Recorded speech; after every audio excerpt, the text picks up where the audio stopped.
ஒரு அரசனும் அமைச்சரும் ஒரு நாள் ரொம்ப சாவகாசமாக பேசிக்கிட்டு இருந்தாங்களாம். அரசன் அமைச்சரை பார்த்து ஒரு கேள்வி கேட்டிருக்கார். ஏங்க அமைச்சரே, ஆசை இல்லாத ஒரு மனுஷனால் இருக்க முடியுமா அப்படின்னு. ஏன் முடியாது, துறவி அப்படிங்கிறவங்கெல்லாம் அப்படிப்பட்டவங்க தானே அப்படின்னாராம் அமைச்சர். அவங்கெல்லாம் உண்மையிலேயே ஆசையை விட்டவங்க தானா அப்படின்னு கேட்டாராம் ராஜா. அப்படி தான் இருக்கணும் அப்படின்னாராம் அமைச்சர். அப்படின்னா ஆசையே இல்லாத ஒரு உண்மையான துறவியை நான் பார்க்கணுமேன்னார். அது என்ன பிரமாதம், அதுக்கு நான் ஏற்பாடு பண்ணுறேன் அப்படின்னு விட்டார் இவர். சொல்லிவிட்டு உடனே புறப்பட்டு போனார். அங்கே தேடினார். அப்புறம் தான் அவருக்கு புரிஞ்சுது உண்மை துறவியை கண்டுபிடிக்கிறது எவ்வளவு கஷ்டமான காரியம்னு. இருந்தாலும் ராஜா கிட்ட சொல்லியாச்சே உண்மை துறவியை காட்டுறேன்னு. இப்போ என்ன பண்ணுறது? ராஜா கிட்ட சொன்னபடி நடக்கலைன்னா அவருக்கு கோபம் வந்துடும். அமைச்சர் ஒரு யோசனை பண்ணார். அவருக்கு ஒரு வழி தெரிஞ்சுது. அதுதான் சரின்னு முடிவு பண்ணார். அதாவது அந்த ஊரில் அவருக்கு தெரிஞ்ச நாடக நடிகர் ஒருத்தர் இருக்கிறார், நல்லா நடிப்பார். அவரை போய் பார்த்தார். இதை பாருப்பா, எனக்காக நீ ஒரு காரியம் செய்யணும்னார். என்னன்னு கேட்டார் அவர். நீ ஒரு துறவி மாதிரி கொஞ்சம் நேரத்துக்கு நடிக்கணும்.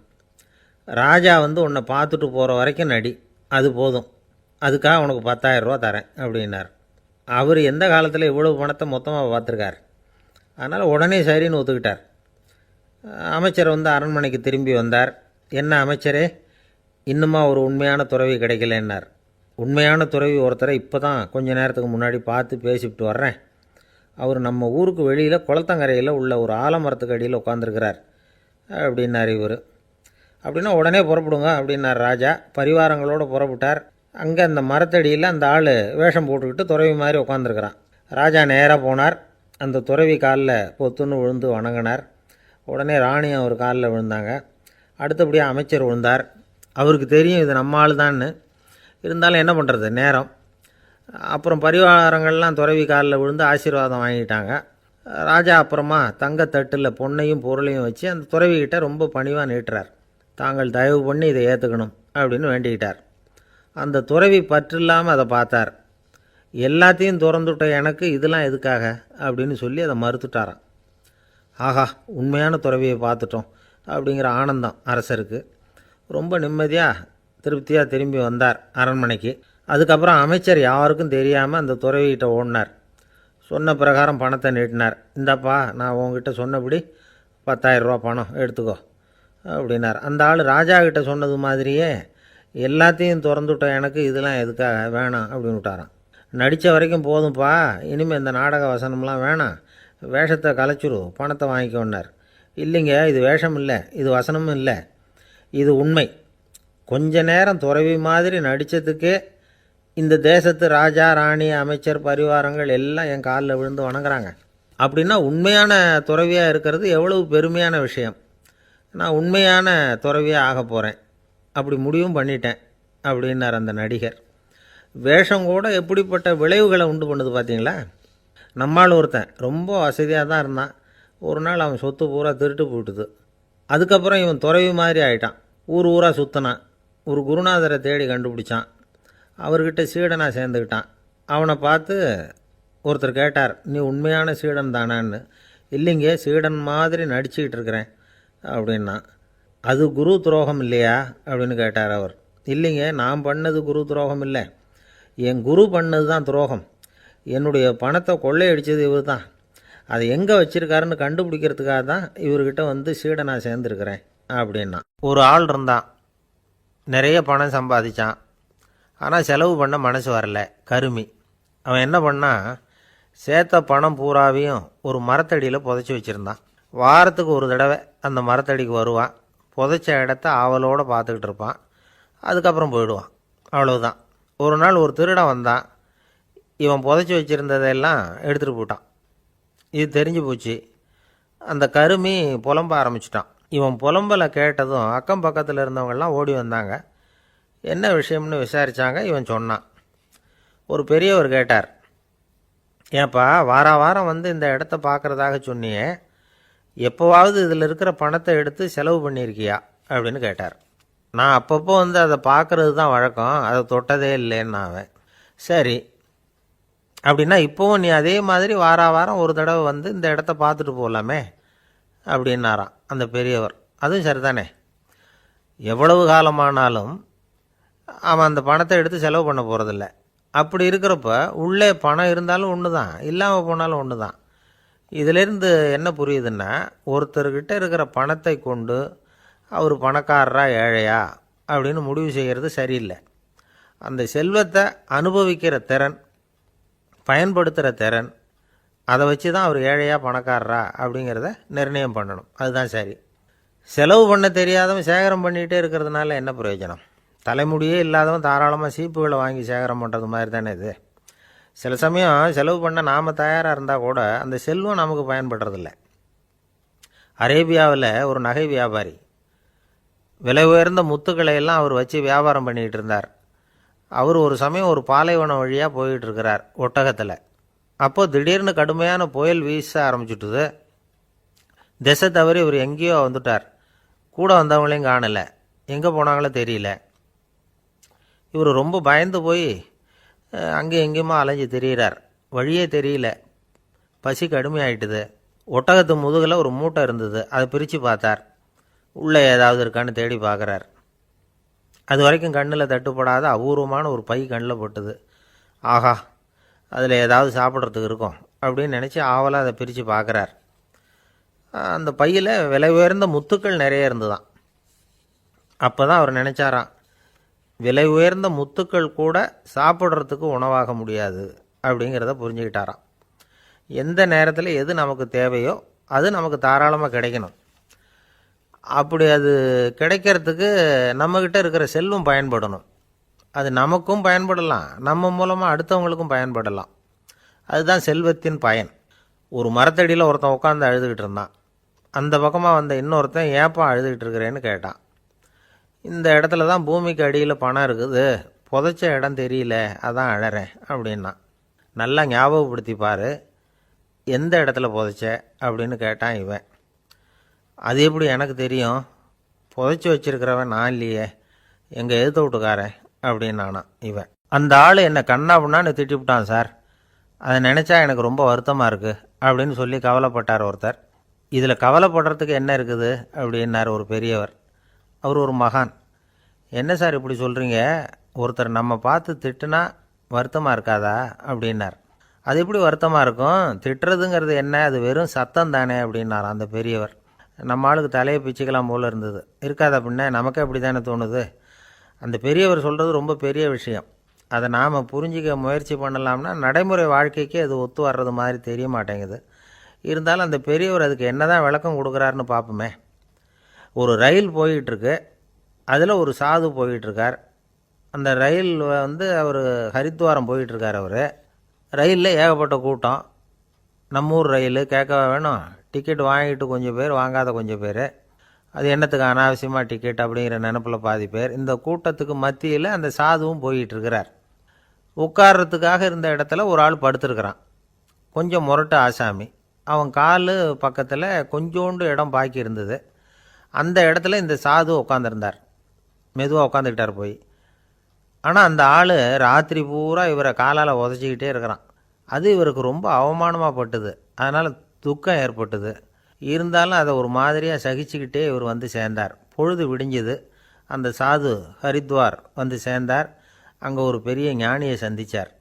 ராத்திரி ரயிலில் அந்த ஆள் உதைச்சதையும் அதனால் தனக்கு ஏற்பட்ட துக்கத்தையும் இந்த சாது அந்த ஞானிகிட்ட சொன்னார். சொல்லிவிட்டு, ஏன் சுவாமி, எனக்கு துக்கம் ஏற்பட்டதே அது தப்பா அப்படின்னு கேட்டார். தவறு தான்னார் அந்த ஞானி. உனக்கு இன்னமும் தேக அபிமானம் போகலைங்கிறது தான் அது காட்டுது. அஷ்டாவக்கரர் என்ன சொல்கிறார் தெரியுமா?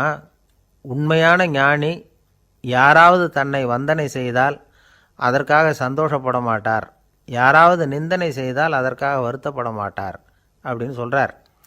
நிந்தனைங்கிறது ஒரு ஒலி தான். தேகாபிமானம் இருக்கிற வரைக்கும் இந்த ஒலி நம்மளை வேதனைப்படுத்தும். நான் தேகம் இல்லை, ஆத்மா அப்படிங்கிற நினைவு இருந்தால் இந்த ஒலி நம்மளை பாதிக்காது. மனு என்ன சொல்கிறார் தெரியுமா?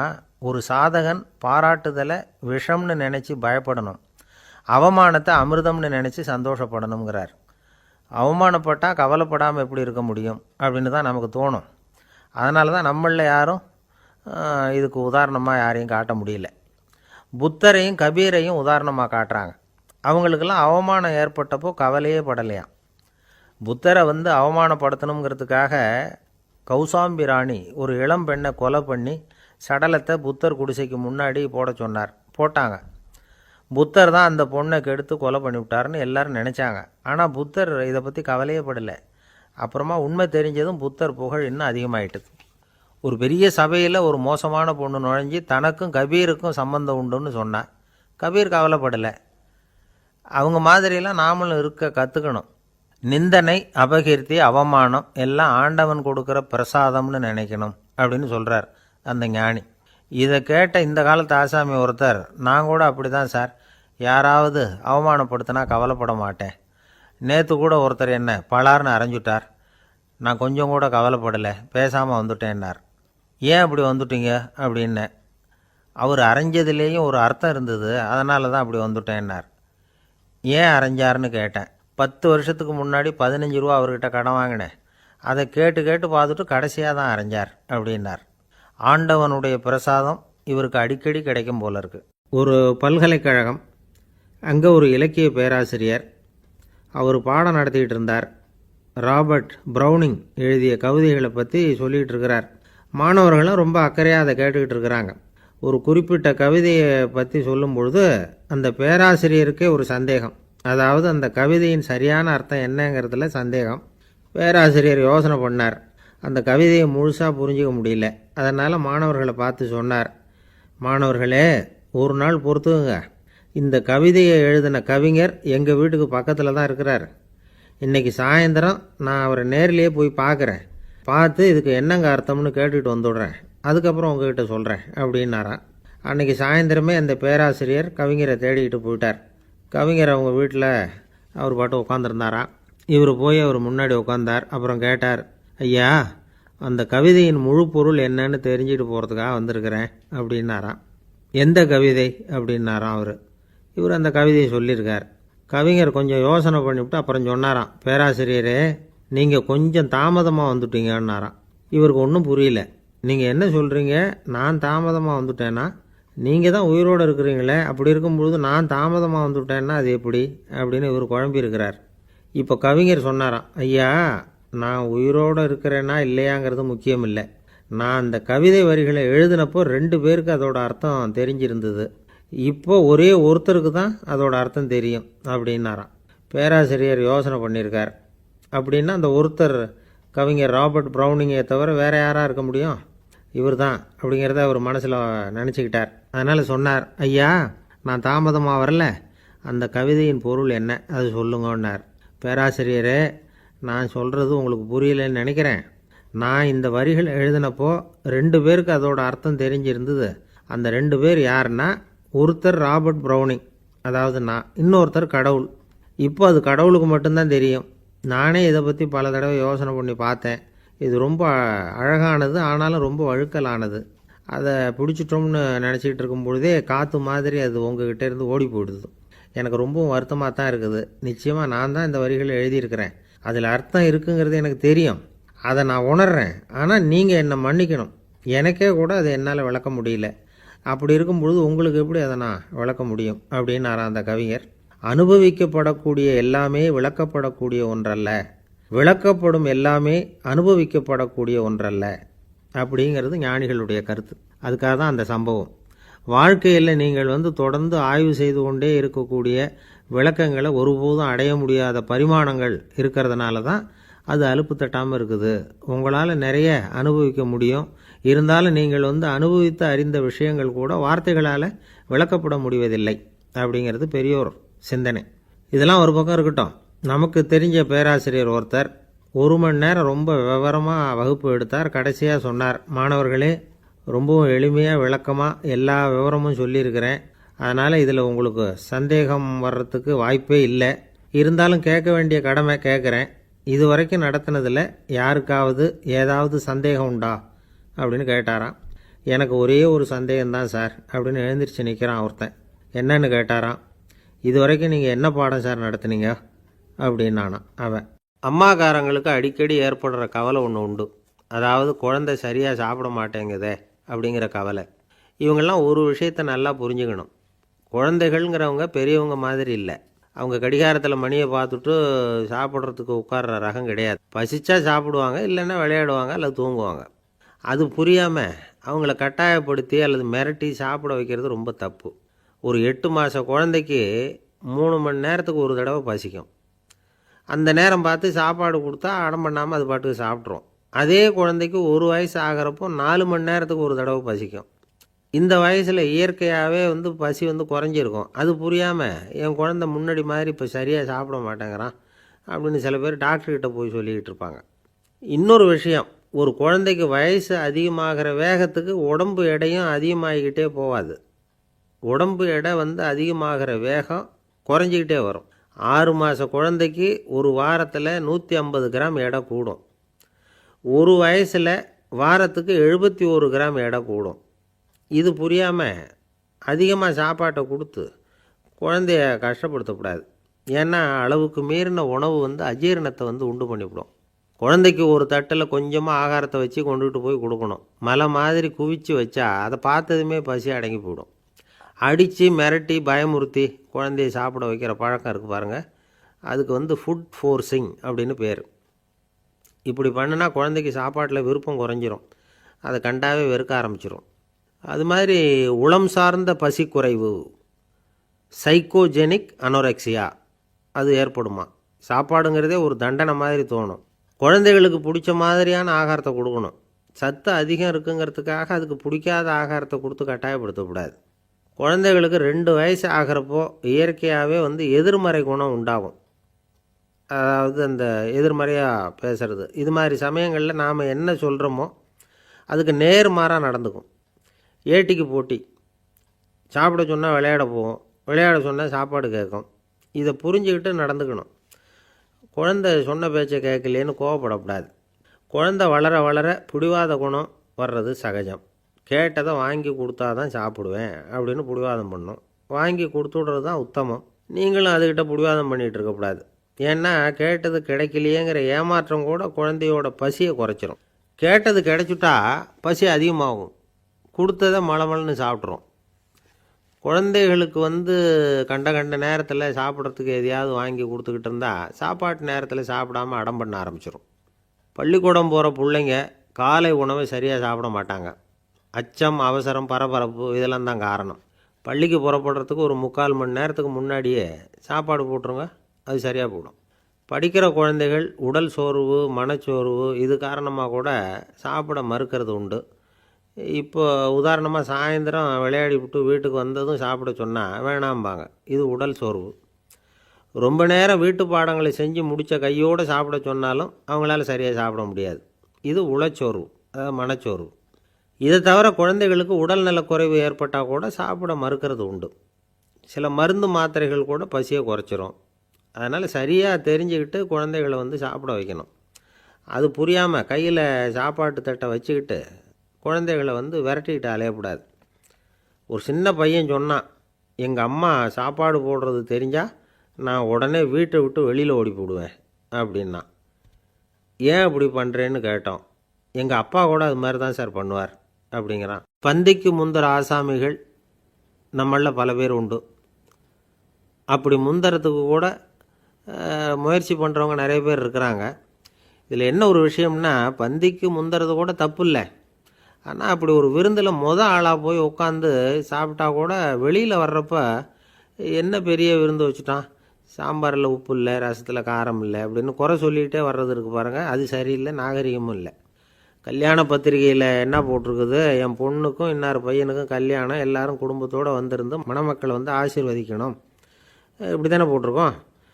குடும்பத்தோடு விருந்து சாப்பிட்டு சாப்பாடு எப்படி இருக்குன்னு அபிப்பிராயம் சொல்லிவிட்டு போங்க அப்படின்னா போட்டிருக்கு கல்யாண பத்திரிகையில்.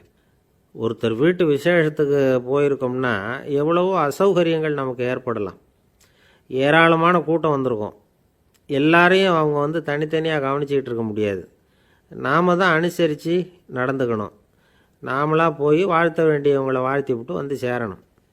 அதை விட்டுட்டு பத்திரிக்கை கொடுத்தானேன்னு போனேன், கவனிப்பே சரியில்லை அப்படின்னு புலம்பிக்கிட்டு இருக்கக்கூடாது. ஒரு விருந்துக்கு போனால் அங்கே எப்படி நடந்துக்கணும் அப்படிங்கிறத பற்றி கூட அனுபவசாலிகள் சில விவரங்கள்லாம் சொல்லியிருக்கிறாங்க. இந்த காலத்தில் கல்யாணம், பிறந்த நாள், அது இதுன்னு நிறைய விருந்துகள் நடக்குது. அதெல்லாம் எதுக்காக? மனித உறவுகளை வளர்த்துக்கிறதுக்காக தான், வேறு எதுக்கு? ஒரு விருந்துக்கு போனால் அமைதியாக பொறுமையாக போய் உட்காரணும். அடித்து பிடிச்சிக்கிட்டு இடத்த பிடிக்க போகிறேன் அப்படின்னு நிற்கக்கூடாது. முதல் பந்தி நடந்துக்கிட்டு இருந்தால் அது முடிஞ்சு இலை எடுத்து சுத்தம் பண்ணதுக்கு அப்புறம் போய் உட்கார்றது தான் நாகரீகம். இலை எடுக்கிறதுக்கு முன்னாடி அங்கே போய் உட்காந்தா நல்லா இருக்காது. நீங்கள் சாப்பிட்டுட்டு உட்காந்துருக்கீங்களா, சாப்பிட்றதுக்கு உட்காந்துருக்கீங்களா, பார்க்குறவங்களுக்கு சந்தேகம் வந்துடும். அதே மாதிரி இலையில் எல்லா ஐட்டமும் பரிமாறினதுக்கு அப்புறம் சாப்பிட ஆரம்பிக்கணும். ஒவ்வொரு ஐட்டமாக வைக்க வைக்க நாம் பாட்டுக்கு எடுத்து உள்ளே தள்ளிகிட்டே இருந்தோம்னா எதை வச்சோம் எதை வைக்கலன்னு பரிமாறினவரே குழம்பி போயிடுவார். ஏன்னா எப்போ பார்த்தாலும் இலை காலியாகவே இருக்கும். சாப்பிட்றப்போ உங்கள் சாப்பாட்டையே நீங்கள் கவனிக்கணும். அடுத்தவங்க இலையில் என்ன இருக்குது, பக்கத்தில் இருக்கிறவர் எதை அதிகமாக சாப்பிட்றார், இதெல்லாம் நமக்கு என்னத்துக்கு? எல்லாரும் சாப்பிட்டு முடிக்கிற வரைக்கும் பொறுமையாக இருக்கிறது தான் நல்லது. நீங்கள் மட்டும் திடீர்னு பாதியில் எழுந்திரிச்சு பக்கத்தில் இருக்கிறவங்களுக்கு சங்கடமாக இருக்குமேங்கிறதெல்லாம் யோசிக்காமல் நீங்கள் பாட்டு எழுந்திரிச்சு போகக்கூடாது. பக்கத்தில் உள்ளவங்க உங்களை எழுந்திரிக்க சொன்னால் எழுந்திரிச்சு போகலாம். விருந்துகளில் சாப்பாட்டை வீணாக்கிறதே ஒரு நாகரிகமாக போட்டுது இந்த காலத்தில்.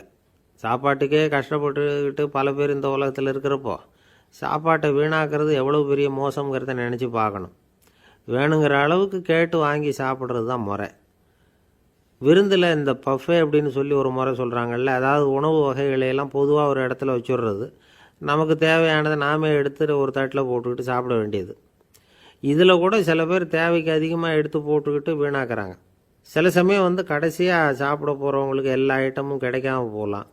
அதை போய் பெருசு பண்ணிகிட்டு இருக்கக்கூடாது. என்ன சார் இந்த அளவுக்கு கூடவா நாகரிகம் தெரியாமல் இருக்கிறோம், இதை போய் பெருசாக சொல்ல வந்துட்டீங்களே அப்படின்னு நினைக்கலாம். ஒருத்தர் 2 பேருக்கு இந்த விவரம் தேவைப்படலாம். அவங்க காதலையும் இது விழட்டுமேங்கிறதுக்காக தான் இது. ஒரு பெரிய கல்யாண விருந்து நடந்துக்கிட்டு இருந்தது. விருந்து மண்டபத்து வாசலில் ஒருத்தர் நின்றுக்கிட்டு வர்றவங்களையெல்லாம் ரொம்ப மரியாதையாக வணங்கி உள்ளே அனுப்பி வச்சுக்கிட்டு இருந்தார். எப்படி தெரியுமா? வர்றவங்க கையெல்லாம் பிடிச்சி முத்தம் கொடுத்து அதுக்கப்புறம் உள்ளே அனுப்பி வச்சுக்கிட்டு இருந்தாராம். கூட்டம்லாம் முடிஞ்சதுக்கப்புறம் அவர்கிட்ட போய் கேட்டிருக்கிறாங்க, சார் நானும் எவ்வளவோ விருந்துகளுக்கு போயிருக்கிறேன், இருந்தாலும் இவ்வளவு மரியாதையாக வர்றவங்க கைக்கெல்லாம் முத்தம் கொடுத்து வரவேற்கிறத இங்கே தான் பார்க்குறேன் அப்படின்னு சொன்னாங்க.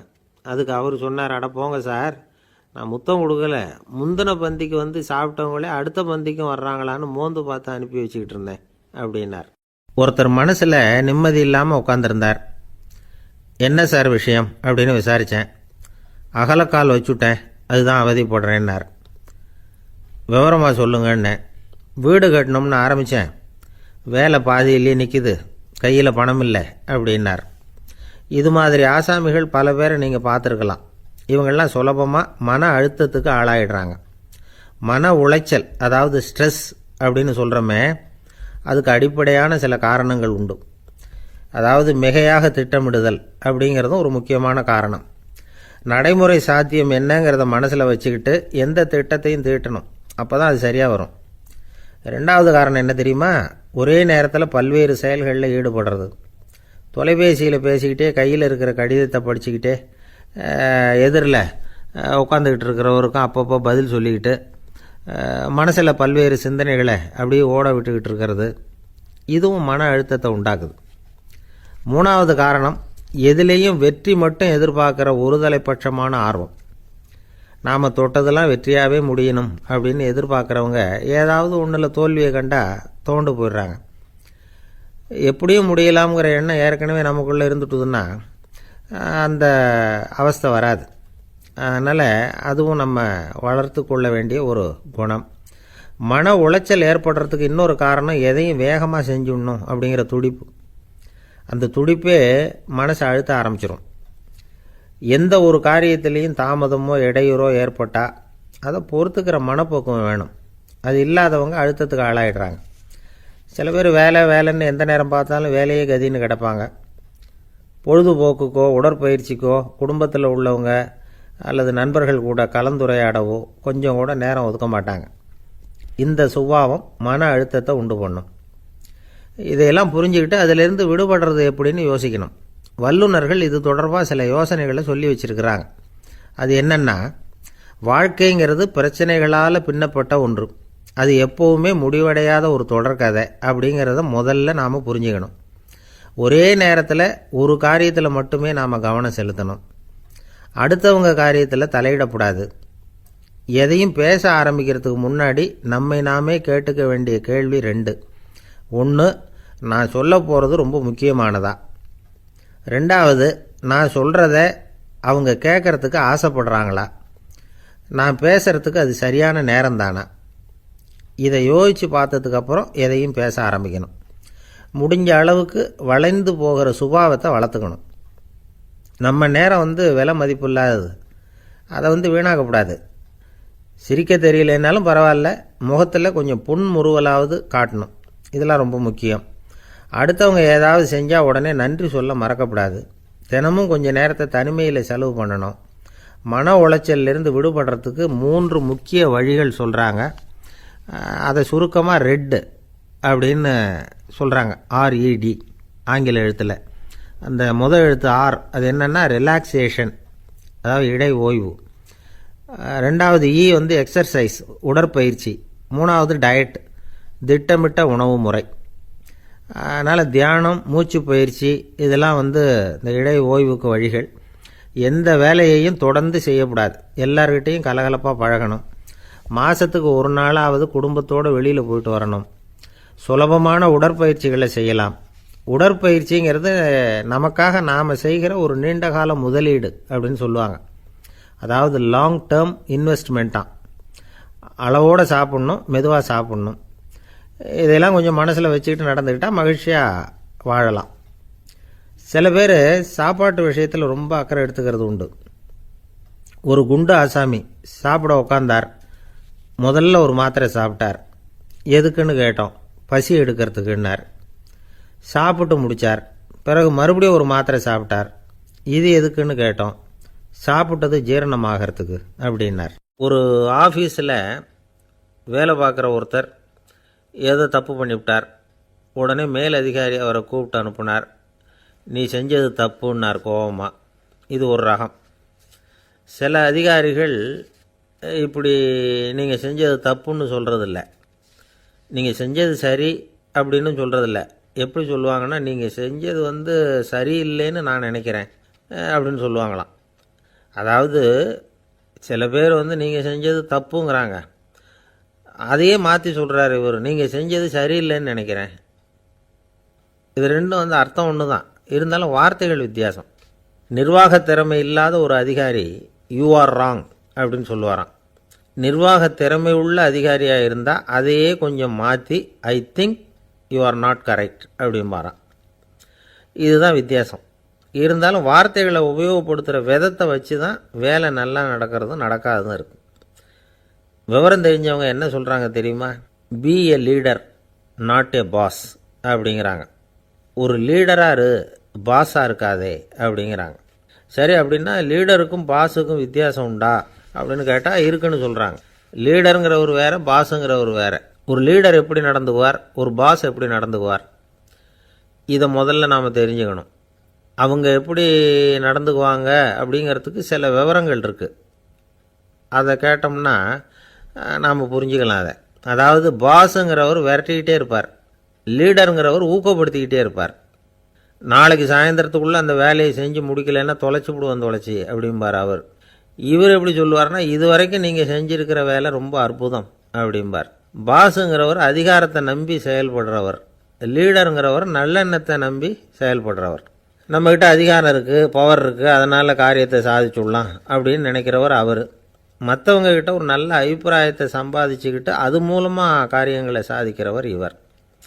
பாஸுங்கிறவர் பயத்தை உண்டு பண்ணுவார், லீடருங்கிறவர் அன்பை பரவ செய்வார்.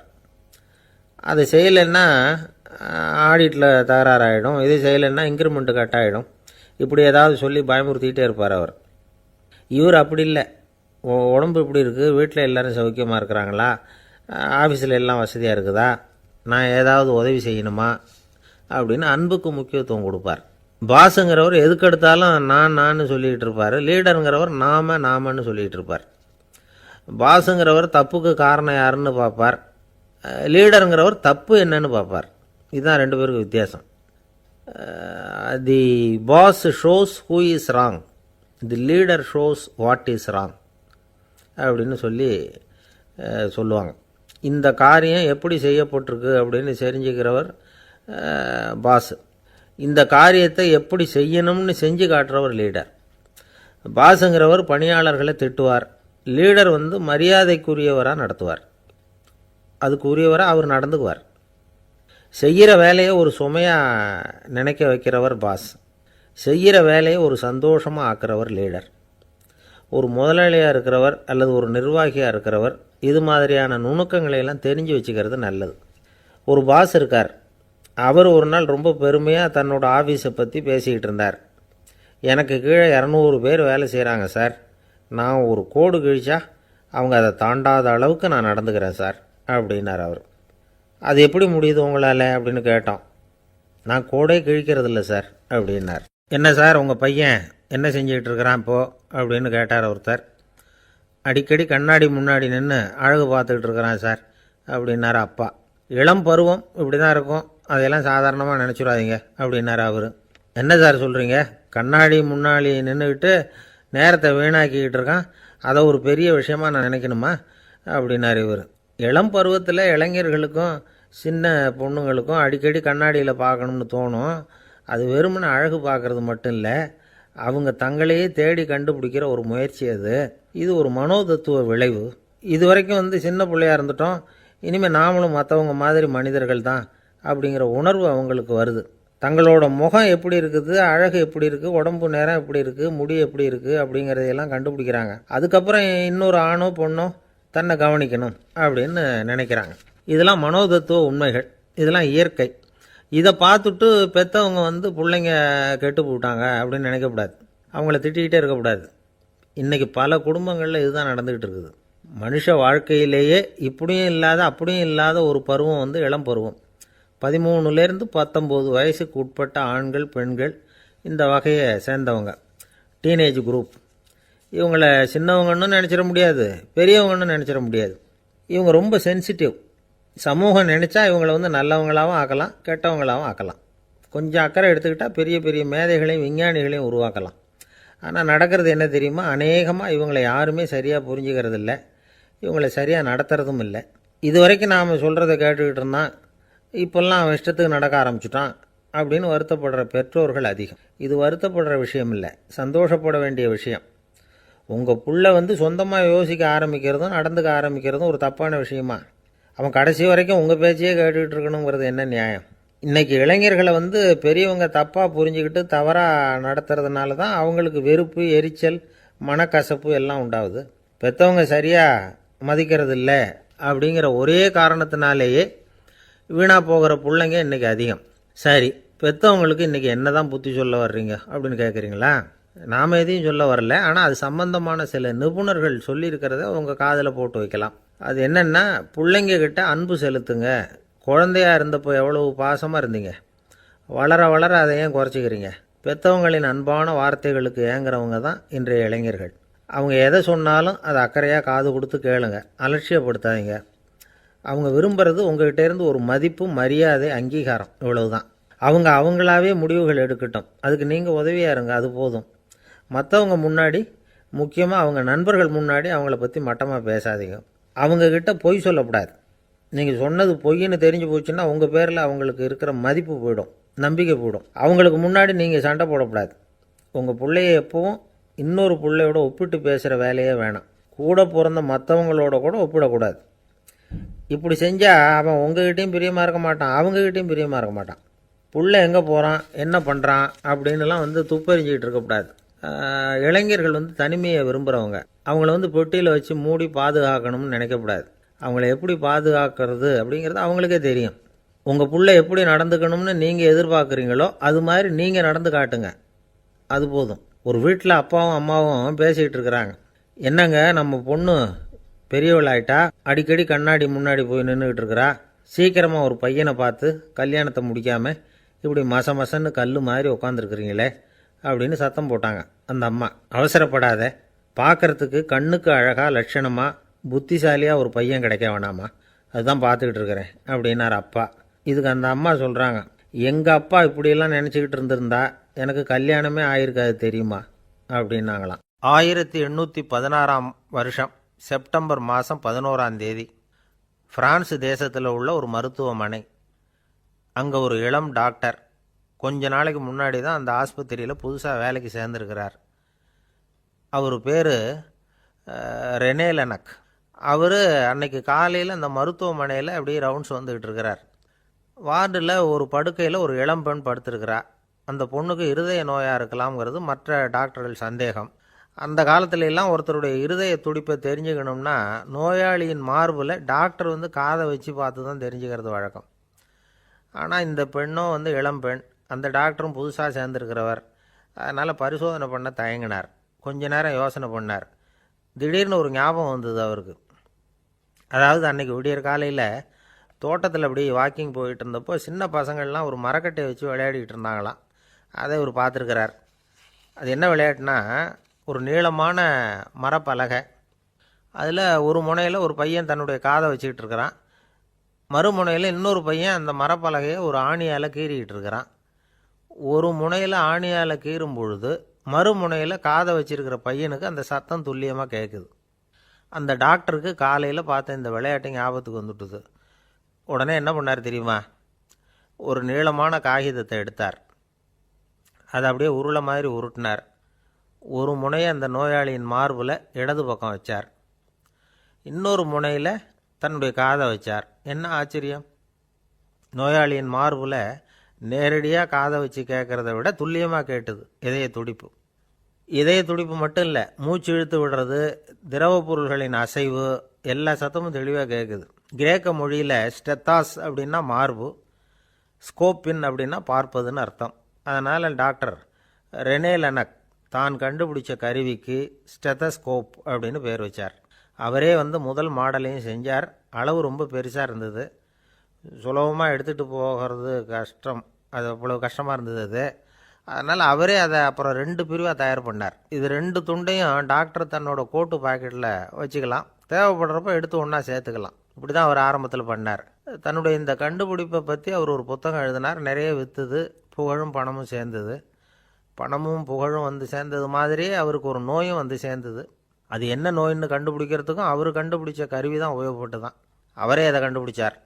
அவருக்கு வந்திருந்தது காச நோய். 1826ஆம் வருஷம் ஆகஸ்ட் மாதம் 13ஆம் தேதி உலகத்தின் முதல் ஸ்டெதஸ்கோப்பை கண்டுபிடிச்ச டாக்டர் ரெனே லெனக் காலமானார். அவர் சாகிறதுக்கு முன்னாடி மரத்தால் செஞ்சு வச்சுருந்த ஸ்டெதஸ்கோப்பை தனக்கு வேண்டியப்பட்ட ஒரு டாக்டர்கிட்ட கொடுத்து, என்னுடைய சொத்துக்கள்லேயே ரொம்ப வசந்தது அப்படின்னு சொன்னாராம். அதுக்கப்புறம் 3 வெள்ளைக்காரங்க சேர்ந்து இந்த கருவியில் சில மாற்றங்களை பண்ணாங்க. ஆனால் 1829 லண்டனில் டாக்டர் நிக்கோலஸுங்கிறவர் ஒரு காதால் இதய துடிப்பை கேட்குறத விட டாக்டர் 2 காதாலையும் கேட்குறது தான் சரியாக இருக்கும் அப்படின்னு ஒரு கருத்தை வெளியிட்டார். அதுக்கப்புறம் ரொம்ப காலம் கழித்து 1852 ஜார்ஜ் காமான் அப்படிங்கிறவர் ரப்பர் டியூபுகளை உபயோகப்படுத்தி 2 காதாலையும் கேட்குற மாதிரி ஒரு புதிய வடிவத்தை அதுக்கு கொடுத்தார். அதுக்கு பிறகு அது படிப்படியாக எவ்வளவோ மாற்றங்கள் இருந்தாலும் ஆரம்பத்தில் டாக்டர் ரெனே லெனக் உருவாக்கின அடிப்படை மாடலை யாரும் மாற்றி அமைக்கலைங்கிறது தான் முக்கியமான விஷயம். நமக்கு தெரிஞ்ச ஒரு ஆஸ்பத்திரி, அதில் ஒரு நோயாளி, காலை நேரத்தில் நர்ஸு அந்த பக்கமாக போயிட்டு இருந்தாங்க. அதை பார்த்துட்டு ஒரு நர்ஸுன்னு கத்துறார். நர்ஸு அவசரமாக ஓடி வந்து என்ன விஷயம்னு கேட்டாங்க. சிஸ்டர், இங்கே பாருங்கள், உங்கள் டாக்டரை என் நெஞ்சில் அவர் காதை வச்சு கேட்டுக்கிட்டு இருக்கிறார் அப்படின்னார் நோயாளி. சிஸ்டர் பதட்டப்படாமல், அதனால் என்ன, இந்த டாக்டர் பழமையான விஷயங்களில் ரொம்ப நம்பிக்கை உள்ளவர், அதனால் ஸ்டெதாஸ்கோப்பை உபயோகப்படுத்தாமல் காதை வச்சு கேட்குறார், அது ஒன்றும் தப்பு இல்லை அப்படின்னாங்களாம். ஐயோ, அதுக்காக இல்லை சிஸ்டர், இவர் என் நெஞ்சு மேலே தலையை வச்சது நேற்று ராத்திரி 9 மணி, இப்போ விடிஞ்சு போச்சு, இன்னமும் தலையை எடுக்கவே இல்லை, அதுக்காக தான் சந்தேகப்பட்டு உங்களை கூப்பிட்றேன். அரேபிய நாடு, அங்கே ஒரு ஆட்சி தலைவர், அரேபிய நாட்டு ஆட்சி பொறுப்பை ஏற்றுக்கிட்டவர். அவர் வந்து ஆட்சி பொறுப்பை ஏற்றுக்கிட்ட பிறகு ஒரு நாள் ஒரு தெருவில் நடந்து போய்கிட்டு இருந்தார். அவர் தோளில் ஒரு பெரிய துணி மூட்டை, அதை சுமந்துக்கிட்டு கடத்தெருவை நோக்கி அவர் போய்கிட்டு இருக்கிறார். வழியில் அவரை சந்தித்தார் உமர். அவர் கேட்டார், கலீஃபா அவர்களே, எங்கே புறப்பட்டுட்டீங்க அப்படின்னு கேட்டார். கலீஃபான்னா ஆட்சி தலைவர்னு அர்த்தம். இதுக்கு அவர் சொன்னார், நான் வந்து துணி வணிகம் செய்கிறவன், அதனால் துணி வியாபாரம் செய்கிறதுக்காக போயிட்டுருக்கிறேன்னார். நீங்கள் இப்போ இந்த நாட்டுக்கு ஆட்சி தலைவர், ஆட்சி பொறுப்பில் இருக்கிறீங்க, நீங்கள் வியாபாரம் செய்ய போட்டால் அரசு பணிகளை செய்கிறது யார் அப்படின்னு கேட்டார் அவர். நான் அரசு பணிகளை மட்டுமே செஞ்சுக்கிட்டு இருந்தா என் குடும்பத்தை காப்பாற்றுறது யார் அப்படின்னு கேட்டார் அவர். இப்படி கேட்டவர் யார் தெரியுமா? அவர் தான் அபூபக்கர், இறை தூதர் முகமது அவர்களுக்கு பிறகு கலீஃபாவாக தேர்ந்தெடுக்கப்பட்டவர். அப்போலாம் ஆட்சி தலைவர்களுக்கு சம்பளம்னு எதுவும் கிடையாது. இந்த பிரச்சனையை எப்படி தீர்க்கிறதுன்னு யோசனை பண்ணார் உமர். அபு உபைதா அவர்கள்கிட்ட அழைச்சிட்டு போனார். அவர் யாருன்னா, அவர் தான் பொது நிதி கருவூலத்தின் பொறுப்பாளர். அவர்கிட்ட பிரச்சனையை சொன்னார். இது மாதிரி ஆட்சி தலைவருக்கு பொது நிதியிலிருந்து ஊதியம் அளிக்க முடியுமான்னு கேட்டார். பொது நிதி விதிகளின்படி அதுக்கு சாத்தியம் இல்லைன்னு சொல்லிவிட்டார் அவர். சரி, வேற ஏதாவது வழி இருக்குதான்னு கேட்டார் உமர். அபு உபைதா கொஞ்சம் யோசனை பண்ணி பார்த்தார். அப்புறமா சொன்னார், மக்காவிலிருந்து மதீனாவுக்கு குடிபெயர்ந்து வந்த அகதிகளுக்கு நிதி உதவி அளிக்கிறதுக்கு விதிகளில் இடம் இருக்கு. அப்படி பார்த்தா அபூபக்கரும் அகதி தானே, அதனால எல்லா அகதிகளுக்கும் கொடுக்கறது மாதிரியே அவருக்கும் ஒரு தொகை அளிக்கலாம்னார். கலீஃபா அபூபக்கருக்கு இந்த அகதி உதவி தொகையைத்தான் கொடுத்துட்டு வந்தாங்களாம். குடும்ப செலவுக்கு அது போதுமானதா இல்லை. இருந்தாலும் கலீஃபாங்கிறதுக்காக மற்ற அகதிகளை விட அதிகமாக தொகையை பெற அவர் விரும்பலை. மார்பு பக்கம் கிழிஞ்சிருந்த ஒரு மேலாடையை தான் அவர் அணிஞ்சிருந்தார். அவருடைய துணைவியார் அஸ்மா, அவங்க ஒரு நாள் தேன் அருந்த ஆசையாக இருக்குன்னாங்களாம். நமக்கு கிடைக்கிற ஊதியம் குடும்ப செலவுக்கே போதுமானதா இல்லையே, இந்த நிலையில் தேன் வாங்கிறதுக்கு காசுக்கு நான் எங்கே போவேன்ருக்கார் அவர். கொஞ்ச நாள் கழித்து அவங்க ஒரு தொகையை அவர்கிட்ட கொடுத்து தேன் வாங்கிட்டு வர சொன்னாங்களாம். இவருக்கு ஆச்சரியம், ஏது இந்த பணம்னு கேட்டிருக்காரு. நீங்கள் தினமும் குடும்ப செலவுக்காக கொடுத்துக்கிட்டு வந்த பணத்தில் கொஞ்சம் கொஞ்சமாக மிச்சப்படுத்தி வச்சேன்னாங்களாம். அபூபக்கர் அந்த பணத்தை எடுத்துக்கிட்டு நேராக பொது நிதி கருவூல பொறுப்பாளர்கிட்ட போனார். இந்த பணத்தை பொது நிதியில் சேர்த்துருங்க, இது அதிகப்படியாக எனக்கு தரப்பட்டு வந்த ஊதியம், அடுத்த மாதத்திலேருந்து இந்த தொகையை குறைச்சிங்கன்னு வேற சொல்லிவிட்டாராம். பசியை தணிக்க தேவையான அளவு உணவு, ஒரு ஜோடி உடை, இதை தவிர கூடுதலாக மக்கள் பொது நிதியிலிருந்து வாங்கிக்கிறதுக்கு என் குடும்பத்தாருக்கு உரிமை இல்லை அப்படின்னு சொல்லி கண்டிப்பாக சொல்லிவிட்டாராம். அவர் வாங்கிட்டு வந்த அந்த குறைந்த ஊதியம் கூட அவர் மனசை உறுத்திக்கிட்டே இருந்தது. கடைசி நேரம் அவர் தம்முடைய மகள் ஆயிஷா அவர்களை அழைச்சார். மகளே, இதுவரைக்கும் பொது நிதியிலிருந்து நான் வாங்கிட்டு வந்த தொகை என்னுடைய இதயத்தில் பாரமாக அழுத்திக்கிட்டு இருக்கு. என் தோட்டத்தை விற்று அதில் வர்ற பணத்திலேருந்து நான் இதுவரைக்கும் வாங்கிட்டு வந்த ஊதிய தொகையை கணக்கு போட்டு பொது நிதியில் சேர்த்து விடு அப்படின்னாராம். பதவி ஏற்கிறதுக்கு முன்னாடி தன்கிட்ட இருந்ததை விட இப்போ கூடுதலாக என்ன சொத்து இருக்குன்னு பார்த்துருக்கார். ஒரு ஒட்டகம், ஒரு கோப்பை, ஒரு பணியாள், இதையும் அடுத்தபடியாக கலீஃபாவா வர்றவர்கிட்ட ஒப்படைச்சிருங்க அப்படின்னு விட்டாராம். அதே மாதிரி அடுத்து வந்த உமர்கிட்ட ஒப்படைச்சாங்க. அப்போ உமர் சொன்னாராம், அபூபக்கரே, இந்த முன்மாதிரியால் உங்களுக்கு பிறகு இந்த ஆட்சி பொறுப்பை ஏற்கிறவர்களை பெரும் நெருக்கடிக்கு ஆளாகி விட்டீங்க அப்படின்னு சொல்லி ரொம்ப கண் கலங்கினாராம். கடைசியாக அபூபக்கர் தன்னுடைய குடும்பத்தாருக்கு விட்டு சென்ற சொத்து ஒரு படுக்கை விரிப்பு, ஒரு போர்வை, அவ்வளவுதான். இது சிந்திக்க வேண்டிய ஒரு செய்தி. ஒரு ஊரில் ஒரு மன்னர் இருந்தாராம். அமைச்சர் அவர்கிட்ட சொன்னாராம், மன்னா, நம்ம ராஜ்யத்தில் இனிமே லஞ்ச ஊழலே இருக்காதுன்னாராம். ஆஹா, அப்படின்னா ஊழல் பேர் வழிகளையெல்லாம் நாடு கடத்தியாச்சா அப்படின்னு கேட்டிருக்காரு மன்னர். இதுக்கு அவர், அப்படி இல்லைங்க, இனிமே கொடுக்கறதுக்கு ஜனங்கள்கிட்ட பணமே இல்லை. இந்த உலகத்தில் எல்லாருக்கும் மகிழ்ச்சி தரக்கூடிய ஒரு பொருள் எது? இது ஒரு முக்கியமான கேள்வி. இந்த கேள்விக்கு பொருத்தமான ஒரு பதிலை உங்களால் சொல்ல முடியுமா? அதாவது கொஞ்சம் யோசித்து பார்த்தா பணம்னு சொல்லலாமா? இப்போ கையில் காசு இல்லாதவங்ககிட்ட ஒரு 10 ரூபாய் கொடுத்தா அது அவனுக்கு சந்தோஷத்தை கொடுக்கும். ஏற்கனவே வருமான வரி பிரச்சனையில் சிக்கி இருக்கிறவர்கிட்ட இன்னும் கொஞ்சம் பணம் இந்தாங்கன்னு சொல்லி கொடுத்தோம்னா அது அவருக்கு சங்கடத்தை தான் கொடுக்கும். அதனால் அந்த கேள்விக்கு பணங்கிறது பொருத்தமான பதிலாக இருக்க முடியாது. கேள்வி என்னன்னா, இந்த உலகத்தில் எல்லாருக்கும் மகிழ்ச்சி தரக்கூடிய ஒரு பொருள் எது? சரி, இனிப்புன்னு சொல்லலாமா? ஏன்னா எல்லாருக்கும் இனிக்க தானே செய்யும். அதுலேயும் ஒரு சிக்கல் இருக்குது. சர்க்கரை வியாதிக்காரங்களுக்கு அது என்ன சந்தோஷத்தையாக கொடுக்கும்? ஆக எல்லாருக்கும் வேறுபாடு எதுவும் இல்லாமல் மகிழ்ச்சியை கொடுக்கக்கூடியது வேறு ஏதோ ஒன்று இருக்குது. அது என்னன்னு கண்டுபிடிக்கணும். அதுதான் இன்றைக்கி தகவல். இப்போ அதை கண்டுபிடிக்கணும்னா இந்த கதையை கேட்கணும். அது என்ன கதைன்னா, ஒரு ஊரில் ஒரு ராஜா இருந்தார். அவருக்கும் இதே சந்தேகம் வந்துட்டுது. அதாவது எல்லாருக்கும் இன்பம் தரக்கூடிய பொருள் எது அப்படின்னு. இதுக்கு பதில் தெரிஞ்சுக்கிறதுக்கு ஆசைப்பட்டார். சரி, அதுக்கு என்ன செய்யலாம்னு யோசனை பண்ணார். நாட்டு மக்களுக்கு பகிரங்கமாக ஒரு அறிவிப்பு கொடுத்தார்.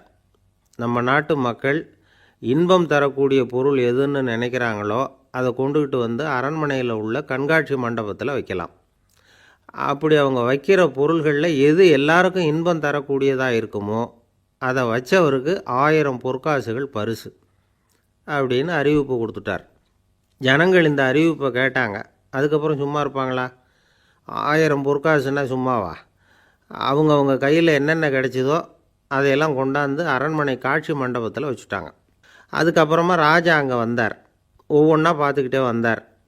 முதல்ல ஒரு குயில் இருந்தது, இனிமையாக பாடக்கூடிய குயில். இந்த குயிலோட இன்னிசை எல்லாருக்கும் இன்பம் தரக்கூடியது தான். இருந்தாலும் காது கேட்காதவங்களுக்கு இந்த இசை எப்படி இன்பம் தர முடியும்? அதனால் இது சரியில்லைன்னு விட்டார். அடுத்தபடியாக போனார். அங்கே என்ன வச்சுருக்குறாங்கன்னு பார்த்தா ஒரு அழகான மயில் அங்கே தோகை விரித்து ஆடிக்கிட்டு இருக்குது. இந்த மயிலோட ஆட்டம் மனசுக்கு இன்பம் தரக்கூடியது தான். இருந்தாலும் பார்வை இல்லாதவங்க இந்த ஆட்டத்தை பார்த்து ரசிக்க முடியுமா? முடியாது. அதனால் இதுவும் சரியில்லை அப்படின்னு சொல்லிவிட்டார். அதுக்கு அடுத்தபடியாக போனார். பல வகையான இனிப்பு பண்டங்களை வச்சுருந்தாங்க. பார்த்தார், வயசானவங்களுக்கும் நோயாளிகளுக்கும் இது இன்பம் தராது, துன்பம் தான் கொடுக்கும் அப்படின்னார். இப்படி ஒவ்வொன்றா பார்த்துக்கிட்டே போகிறார். அழகான மலர்கள், கனிகள், ஓவியங்கள் எதுவுமே பொருத்தமாக தெரியல. சகல பேருக்கும் இன்பம் தரக்கூடிய வகையில் எதுவும் இல்லை. கடைசியாக வந்தார். அங்கே ஒரு களிமண் பொம்மை இருந்தது. அது என்ன பொம்மை தெரியுமா? பசியால் வாடி இருக்கிற ஒருத்தருக்கு ஒரு அம்மா இனிமையாக பேசிக்கிட்டு சோறு போடுறது மாதிரி அந்த பொம்மையை செஞ்சுருந்தாங்க. அதுக்கு கீழே அன்பு அப்படின்னு எழுதியிருந்ததுதான். ராஜா பளிச்சுன்னு ஒரு முடிவுக்கு வந்தார். அந்த பொம்மையை செஞ்ச சிற்பியை வரவழைச்சார், பரிசு கொடுத்தார். அன்பு ஒன்று தான் எல்லாருக்கும் இன்பம் அளிக்கக்கூடிய பொருள். காது கேட்காதவங்களும் அதை கேட்க முடியும், பார்வை இல்லாதவங்களும் அதை பார்க்க முடியும், குழந்தைகளும் அதை உணர முடியும் அப்படின்னு அதுக்கு விளக்கம் கொடுத்தார் அந்த மன்னர். இந்த உலகத்தில் எல்லாருக்கும் மகிழ்ச்சி தரக்கூடிய ஒரு பொருள் அன்பு தான். அதை புரிஞ்சுக்கிட்டு தான் சில கணவன்மார்கள் மனைவி பேரில் ரொம்ப அன்பை காட்டிக்கிறது வழக்கம். ஒரு வீட்டு வாசப்படி பக்கமாக மழைக்கு ஒதுங்கினார் ஒருத்தர். மழை தூரிக்கிட்டு இருந்தது, இருட்டு நேரம். அந்த வீட்டில் இருந்தவர், இன்றைக்கி ராத்திரி வேணும்னா இங்கேயே தங்கிட்டு காலையில் போங்க அப்படின்னார். உடனே இவர் சொன்னார், ரொம்ப நன்றிங்க, ஒரு 10 நிமிஷத்தில் இதை வந்துவிடுறேன் அப்படின்னு சொல்லிவிட்டு எங்கேயோ ஓடினார். 10 நிமிஷம் கழித்து திரும்பி வந்தார். ஆமாம், எங்கே போயிட்டு வந்தீங்கன்னு கேட்டார் வீட்டில் இருந்தவர். நேராக எங்கள் வீட்டுக்கு போய் மனைவிக்கிட்ட இன்றைக்கி ராத்திரி இங்கேயே தங்கிக்கிறேன்னு சொல்லிவிட்டு வந்துட்டேன் அப்படின்னார் அவர். அன்பில் இது ஒரு ரகம். ஆசைப்படுறதுல தப்பு இல்லை, ஆனால் அந்த ஆசை தேவைக்கு தகுந்த மாதிரி இருக்கணும். தேவைக்கு மீறிய ஆசைகள் இருக்குது பாருங்கள், அது தேவையில்லை. இந்த கருத்தை வலியுறுத்தது மாதிரி ஒரு கதை உண்டு. தேவேந்திரனுக்கு திடீர்னு வீடு கட்டணும்னு ஒரு ஆசை வந்துதான். வீடுன்னா நாம் கட்டுற மாதிரி இல்லை. தேவேந்திரன் வீடுன்னா சும்மாவா?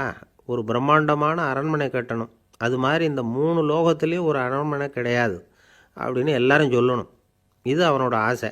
உடனே தேவ தச்சரான விஸ்வகர்மாவை கூப்பிட்டான், உத்தரவு போட்டான். விஸ்வகர்மா தன்னுடைய உதவியாளர்களை எல்லாம் கூப்பிட்டு ஒன்றா சேர்த்துக்கிட்டார். படாத பாடுபட்டு ஒரு பெரிய அரண்மனையை கட்டி முடித்தார். கட்டி முடிக்க 1000 வருஷம் ஆச்சு. தேவேந்திரன் பார்க்குறான். அவனுக்கு திருப்தி ஏற்படலை. என்னுடைய அந்தஸ்துக்கு இது ரொம்ப சாதாரணமான கட்டிடம், இதை விட இன்னும் பெருசாக கட்டு அப்படின்னா. தேவ தச்சர் திணறி போயிட்டார். அவரால் அதுக்கு மேலே எதுவும் செய்ய முடியல. என்ன பண்ணுறதுன்னு யோசனை பண்ணார். நேராக நாரதர் காலில் போய் விழுந்தார். நீங்கள் தான் என்னை இந்த பிரச்சனையிலேருந்து காப்பாற்றணும்னார். நாரதர் யோசனை பண்ணார். சரி, கவலைப்படாதேன்னார். நேராக இந்திரன்கிட்ட போனார். இந்திரன் நாரதரை பார்த்த உடனே வாங்கன்னு கூட்டிகிட்டு போய் அரண்மனையை காட்டினான். இது மாதிரி ஒரு அரண்மனையை நீங்கள் வேறு எங்கேயாவது பார்த்துருக்குறீங்களா அப்படின்னு ரொம்ப பெருமையாக கேட்டான். நான் பார்த்ததில்லை, ஆனால் என்னை விட வயசில் மூத்தவர் மகரிஷி லோமேசர், அவர் ஒரு வேளை பார்த்துருக்கிறாரா என்னமோ அப்படின்னார். உடனே அவரை மனசில் நினச்சி தியானம் பண்ணினார். அடுத்த கணம் லோமேசர் அங்கே வந்தார். இடையில் ஒரு சின்ன துண்டு, கையில் ஒரு கமண்டலம், தலையில் ஒரு பாய், அவ்வளவுதான் அவர்கிட்ட இருந்தது. எதுக்காக தலையில் எந்த பாய் அப்படின்னு கேட்டான் இந்திரன். என்ன மாதிரி அற்ப ஆயுள் உள்ள ஒரு ஜீவன் தனியாக வீடு கட்டிக்கிட்டு திண்டாடணுமா? இந்த பாய் தான் ஒரு வீடு மாதிரி எனக்கு நிழல் கொடுக்குது அப்படின்னார் அவர். என்னது, உங்களுக்கு அவ்வளவு கொஞ்சமான ஆயுளா அப்படின்னு ஆச்சரியத்தோடு கேட்டான் இந்திரன். ஆமாம், இதை பாரு, என்னுடைய மார்பில் ஒரு பொற்காசு அளவுக்கு ரோமம் உதிர்ந்துட்டுது. எப்போ என் உடம்புல உள்ள எல்லா ரோமமும் உதிர்ந்துருமோ அப்போ என்னுடைய ஆயுள் முடியும் அப்படின்னார். எப்போ அந்த ரோமங்கள் பூரா உதிரும்னு கேட்டான் இவன். ஒரு பிரம்மா மறைஞ்சதும் ஒரு ரோமம் உதிரும். என் உடம்புல உள்ள ரோமங்களின் எண்ணிக்கை எவ்வளவோ அவ்வளவு பிரம்மாக்கள் தோன்றி அவங்க ஆயுள் முடியும் பொழுது என் உடம்புல உள்ள ரோமங்கள் பூரா உதிரும் அப்படின்னார். அப்படின்னா ஒரு பிரம்மாவோட ஆயுள் எவ்வளவு காலம்னு கேட்டான். ஒரு பிரம்மாவுக்கு 100 தேவ வருஷம். ஒவ்வொரு தேவ வருஷத்துக்கும் 365 தேவ நாள். ஒவ்வொரு தேவ நாள்லேயும் ஒன்றை மாதிரி 14 இந்திரர்கள் தோன்றி மறைகிறாங்க அப்படின்னு மகரிஷி லோமேசர் சொல்கிறார். இதை கேட்டதும் இந்திரன் ஆடி போயிட்டான். அவ்வளவு ஆயுள் உள்ள இவரே அற்ப ஆயுள்னு சொல்கிறார். நான் என்னுடைய ஆயுளை பெருசாக நினச்சிக்கிட்டு பிரம்மாண்டமான அரண்மனை கட்டணும்னு ஆசைப்படுறேனே அப்படின்னு நினச்சான். எனக்கு வீடு கட்டின வரைக்கும் போதும்னு விட்டான். அதனால் நாமெல்லாம் நம்முடைய தேவைக்கு தகுந்த மாதிரி ஆசைப்படுறது தான் நியாயம். ஆனால் அப்படியே நடந்துக்கிறோம். மனுஷன் கடவுளையே ஏமாற்றி காசு வாங்கிறதுக்குள்ள ஆசைப்படுறான். ஒருத்தன் கடவுளை நினச்சி தவம் இருந்தான். கடவுள் நேரில் வந்தார். தேவலோகத்தில் ரூபாய்க்கெல்லாம் என்ன மதிப்புன்னு கேட்டான். அங்கெல்லாம் ரூபாய்ங்கிறது உங்கள் பணத்தில் 1 கோடி ரூபாய்க்கு சமம். அதாவது தேவலோகத்தில் 1 ரூபான்னா இங்கே 1 கோடி ரூபா. அது மாதிரி எங்களுக்கு ஒரு நாளுங்கிறது உங்கள் கணக்கில் 1 கோடி வருஷத்துக்கு சமம் அப்படின்னார் கடவுள். அப்படின்னா எனக்கு நீங்கள் அதிகமாக எதுவும் தர வேணாம், உங்கள் கணக்குப்படி ஒரே 1 ரூபா கொடுங்க, அது போதும்னா இவன் ரொம்ப சாமர்த்தியமாக. கடவுள் யோசனை பண்ணார். அது ஒன்றும் கஷ்டம் இல்லை, 1 ரூபா தானே கேட்குற, கொடுத்துட்றேன். ஆனால் இப்போ வரும்பொழுது நான் எடுத்துக்கிட்டு வரல, எங்கள் கணக்குப்படியே 1 நாள் பொறுத்துக்க பணத்தோடு வந்துடுறேன் அப்படின்னு சொல்லிவிட்டு பறந்து போயிட்டார். ஒரு நாள் ஒரு தகப்பனார் தன்னுடைய பிள்ளையை அழைச்சிட்டு வந்தார். சார், இவன் சரியாக படிக்க மாட்டேங்கிறான், பெரியவங்களை மதிக்க மாட்டேங்கிறான், நீங்கள் கொஞ்ச நாள் இவனுக்கு குருவாக இருந்து நல்ல விஷயங்களை சொல்லி கொடுத்தா தேவையில்லைன்னார். பெரியவங்களையும் மதிக்காதவன் எப்படி என்ன மதிக்க போகிறான் அப்படிங்கிறது நமக்கு யோசனை வரும் இல்லையா? வேணாங்க, என்னை விட்டுருங்க அப்படின்னோம். அவர் விட மாட்டேன்னு விட்டார். இல்லைன்னா அவரே சிஷ்யன் ஆகிடுவார் போல இருந்தது. சரி, வேறு வழி இல்லாமல் அந்த பையனையே என்னுடைய சீடனை ஏற்றுக்கிட்டு உபதேசமெல்லாம் பண்ண ஆரம்பித்தோம். அதாவது குரு பக்தின்னா அது எப்படி இருக்கணுங்கிறத பற்றி சொல்லி கொடுத்தோம் அவனுக்கு. சதமகர் அப்படின்னு ஒரு குரு இருந்தார். அவருக்கு ஒரு சீடர். அவன் பேர் துளசி சைதன்யன், நைஷ்டிக பிரம்மச்சாரி. தன்னுடைய குருவுக்கு எந்த நேரத்தில் எது தேவைங்கிறத புரிஞ்சுக்கிட்டு சேவை செய்கிறவன். ஆனால் இவனை பற்றி மற்ற சீடர்களுக்கு பொறாமல் வந்துட்டுது. இவன் மட்டும் இப்படி இருக்கானேன்னு உடனே குருக்கிட்ட போய் கோல் மூட்டினாங்க. அவன் சரியில்லை, அவன் நடந்துக்கிறது சரியில்லை, அப்படி இப்படின்னு எதையாவது சொல்லி. இருந்தாலும் இதையெல்லாம் அந்த குரு நம்பலை. அவருக்கு தெரியும் யார் யார் எப்படின்னு. துளசி சைதன்யன் பெருமையை மற்ற சீடர்களுக்கு உணர்த்தணும் அப்படின்னு நினச்சார். அதுக்கு ஒரு வழி பண்ணார். ஒரு நாள் சீடர்களை எல்லாம் கூப்பிட்டுக்கிட்டு ஒரு காட்டு வழியாக போய்கிட்டு இருந்தார். அங்கே ஒரு பெரிய மலை அருவி கொட்டிக்கிட்டு இருந்தது. குரு சீடர்கள் பக்கம் திரும்பினார். இந்த மலையின் மேலே இருந்து அந்த படுபாதாளத்தில் குதிக்கிறதுக்கு உங்களில் யார் தயார் அப்படின்னு கேட்டார். ஒரு சீடனும் வாயை திறக்கலை, ஒதுங்கி நின்றுக்கிட்டாங்க. பின்னாடி மூட்டை முடிச்சோடு வந்துக்கிட்டு இருந்தான் துளசி சைதன்யன். அவனை பார்த்தார். தபாருப்பா, நீ மேலே இருந்து அந்த அருவியில் குதி அப்படின்னார். அப்படியே செய்கிறேன் சுவாமின்னா ஓடி போய் பொத்துன்னு குதிச்சுட்டான். அடுத்த கணமே குருநாதர் தன்னுடைய யோக சக்தியால் பறந்து போய் அவன் கீழே விழுந்துடாமல் தாங்கி பிடிச்சி கொண்டுக்கிட்டு வந்துட்டார். மற்ற சீடர்களுக்கெல்லாம் ஒரு மாதிரி ஆயிட்டுது. அடுத்தபடியாக என்ன பண்ணலாம்னு யோசித்தாங்க இவனை மாட்டி விடுறதுக்கு. ஒரு நாள் வெத்தலை அடிக்கிற ஒரு சின்ன உரலையும் உலக்கையையும் எடுத்து ஒளிய வச்சுட்டாங்க. சதமகர் சன்னியாசி இல்லை, அவர் வெத்தலை போடுவார். பல்லு சரியில்லை, அதனால் இடித்து தான் வெத்தலையை போடணும். திடீர்னு வெத்தலை பாக்கு கேட்டார். வழக்கமாக உரலில் இடித்து தர்றது தான் துளசியின் பழக்கம். உரலை தேடினா கிடைக்கல, என்ன பண்ணுறது? குரு கேட்டுவிட்டாரே, குரு சேவை தானே முக்கியம். என்ன பண்ணால் வெத்தலை பாக்க தன்னுடைய வாயில் போட்டு முன்னும் அதை எடுத்து அவர்கிட்ட கொடுத்துட்டான். குரு எதையோ படிச்சுக்கிட்டே அதை வாங்கி வாயில் போட்டுக்கிட்டார். துளசி இன்றைக்கி தாம்பூலம் நல்லா இடிக்கப்பட்டிருக்கு, ருசியாக வேறு இருக்குது, அதை இடித்த பாத்திரத்தை என் கண்ணால் பார்க்கணும்னு ஆசையாக இருக்குன்னு விட்டார். அதை மட்டும் அனுப்பி போய் நீ வர வேண்டான்னு வேற சொல்லிவிட்டார். இதை கேட்டதும் துளசி தவிச்சு போயிட்டான். இவன் போகாமல் எப்படி வாயை மட்டும் அனுப்பி வைக்க முடியும்? இவன் தவிக்கிறத பார்த்ததும் மற்ற சீடர்களுக்கெல்லாம் மனசுக்குள்ளே ரொம்ப சந்தோஷம். துளசி கொஞ்சமும் யோசிக்கலை. வாழை எடுத்தான், தன்னுடைய தலையவே அப்படியே அறுத்து வெட்டி எடுத்தான். இன்னொரு சீடங்கிட்ட கொடுத்துட்டான், எடுத்துகிட்டு போகணுன்னு சொல்லி. கொண்டுட்டு போய் குரு முன்னாடி வைக்கிறாங்க. அந்த தலையில் வாய் திறந்துருக்கு, வெத்தலை போட்டு முன்னு இருந்தது, தெரிஞ்சு போச்சு, சிவப்பாக இருந்தது. அவனுடைய குரு பக்தியை இப்போ எல்லாரும் ஒத்துக்கிட்டாங்க. அதுக்கப்புறம் குரு சதமகர் தன்னுடைய அற்புத திறமையினால் அந்த தலையை மறுபடியும் ஒட்ட வச்சுட்டார். துளசிக்கு உயிர் வந்துட்டுது. இப்படி ஒரு பெரிய கதை உண்டு. அதாவது துளசி சைதன்யன் அவனுடைய குரு பக்தி எப்படி அப்படின்னு கேட்டோம். ரொம்ப அபாரம் அப்படின்னு அந்த பையன் அடக்கமாக. சும்மா விளையாட்டுக்காக தான் அப்படி அவங்ககிட்ட கேட்டோம். ஏன்பா உன்னுடைய குரு பக்தியை என்கிட்ட காட்டுறதுக்கு உன்னோட கழுத்தை நீயே அறுக்கணும்னு நான் சொன்னால் அதை நீ செய்வியா அப்படின்னு கேட்டோம். என்னுடைய கழுத்தை நானே அறுக்க வேண்டிய அவசியம் இல்லை சார் அப்படின்னா அவன். ஏண்டான்னு, அதே காரியத்தை தான் இனிமேல் நீங்கள் தினமும் செய்ய போகிறீங்களே சார் அப்படிங்கிறான். ஒருத்தர் ரொம்பவும் மகிழ்ச்சியாக வந்துக்கிட்டு இருந்தார். என்ன விஷயம்னு விசாரித்தேன். நான் தோற்று போயிட்டேன், அதுதான் மனசுக்கு மகிழ்ச்சியாக இருக்குது அப்படின்னார். எனக்கு இது ரொம்ப ஆச்சரியமாக போச்சு. இந்த உலகத்தில் தோற்று போகிறவங்க யாரும் மகிழ்ச்சியாக இருக்கிறது இல்லை. அப்படி இருக்கிறப்ப இவர் இப்படி சொல்கிறாரே, எங்கே தோற்று போனீங்கன்னு கேட்டேன். அதுக்கப்புறம் தான் அவர் விவரமாக சொன்னார். என்னோட 5 வயசு குழந்தையோட நான் விளையாடிக்கிட்டு இருந்தேன்.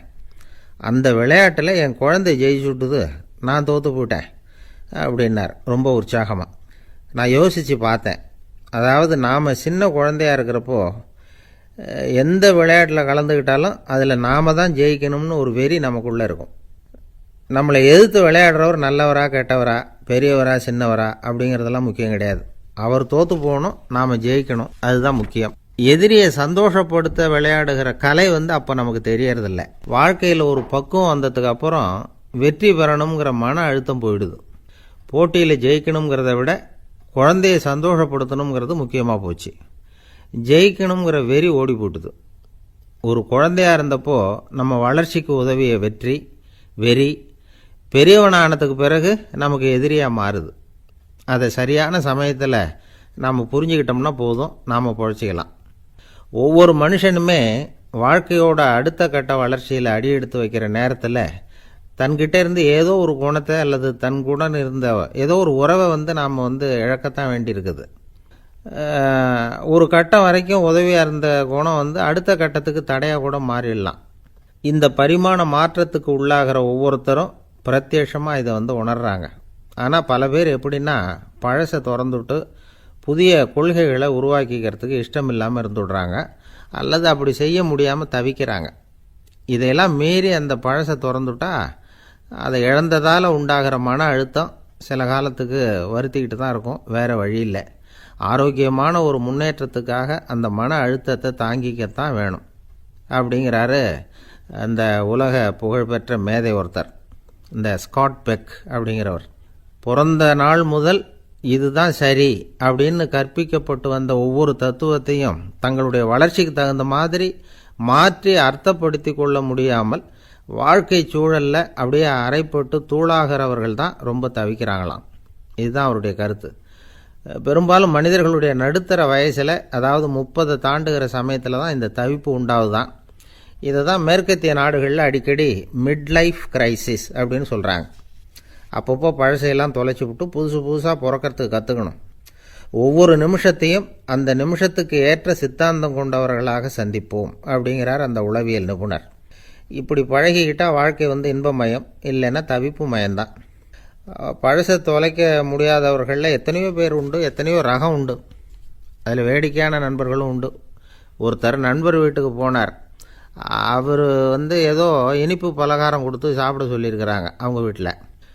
இவர் சாப்பிட்டு பார்த்துட்டு சொன்னாராம், சார் 6 மாதத்துக்கு முன்னாடி ஒரு தடவை இங்கே வந்தேன், அப்போது ஒரு இனிப்பு பலகாரம் கொடுத்தீங்க, அது இதை விட நல்லா இருந்தது சார் அப்படின்னாராம். அப்போ செஞ்ச அதே இனிப்பு பலகாரம் தான் சார் இதுவும் அப்படின்னாராம் அவர். இயேசுநாதர்கிட்ட ஒருத்தர் கேட்டாராம், இயேசுவே என்னை எவ்வளவு நேசிக்கிறீர்கள் அப்படின்னு. அவர் தன்னுடைய 2 கைகளையும் அகல விரித்து இவ்வளவு என்று சொல்லி சிலுவையில் உயிர் நீத்தார் அப்படின்னு சொல்லுவாங்க. அதாவது அந்த நேசிப்புக்கு எல்லை கிடையாது, அதே போல் மன்னிப்புக்கும் எல்லை கிடையாது. இது இயேசுநாதர் சொல்லி கொடுத்த ஒரு பாடம். இயேசுனுடைய சீடர்களில் ஒருத்தன் பீட்டர், அவன் ஒரு நாள் இயேசுநாதர்கிட்ட கேட்டிருக்கான், இயேசுவே நான் என்னுடைய தம்பிக்கிட்ட அடிக்கடி சண்டை போட்டுக்கிட்டு இருக்கிறேன், என்னுடைய சகோதரன் கூட, அவனை நான் எத்தனை தடவை மன்னிக்கிறது? ஏற்கனவே 7 தடவை அவனை மன்னிச்சுட்டேன் அப்படின்னு சொல்லியிருக்கிறான். அப்போது இயேசு சொன்னாராம், மன்னிக்கிறதுக்கு எத்தனை தடவைங்கிற கணக்கெல்லாம் கிடையாது, எத்தனை தடவை உன்னுடைய சகோதரன் உன்னை கோபப்படுத்துகிறானோ அத்தனை தடவை நீ மன்னிக்கிறதுக்கும் தயாராக இருக்கணும், அதுதான் அப்படின்னு சொன்னாராம்.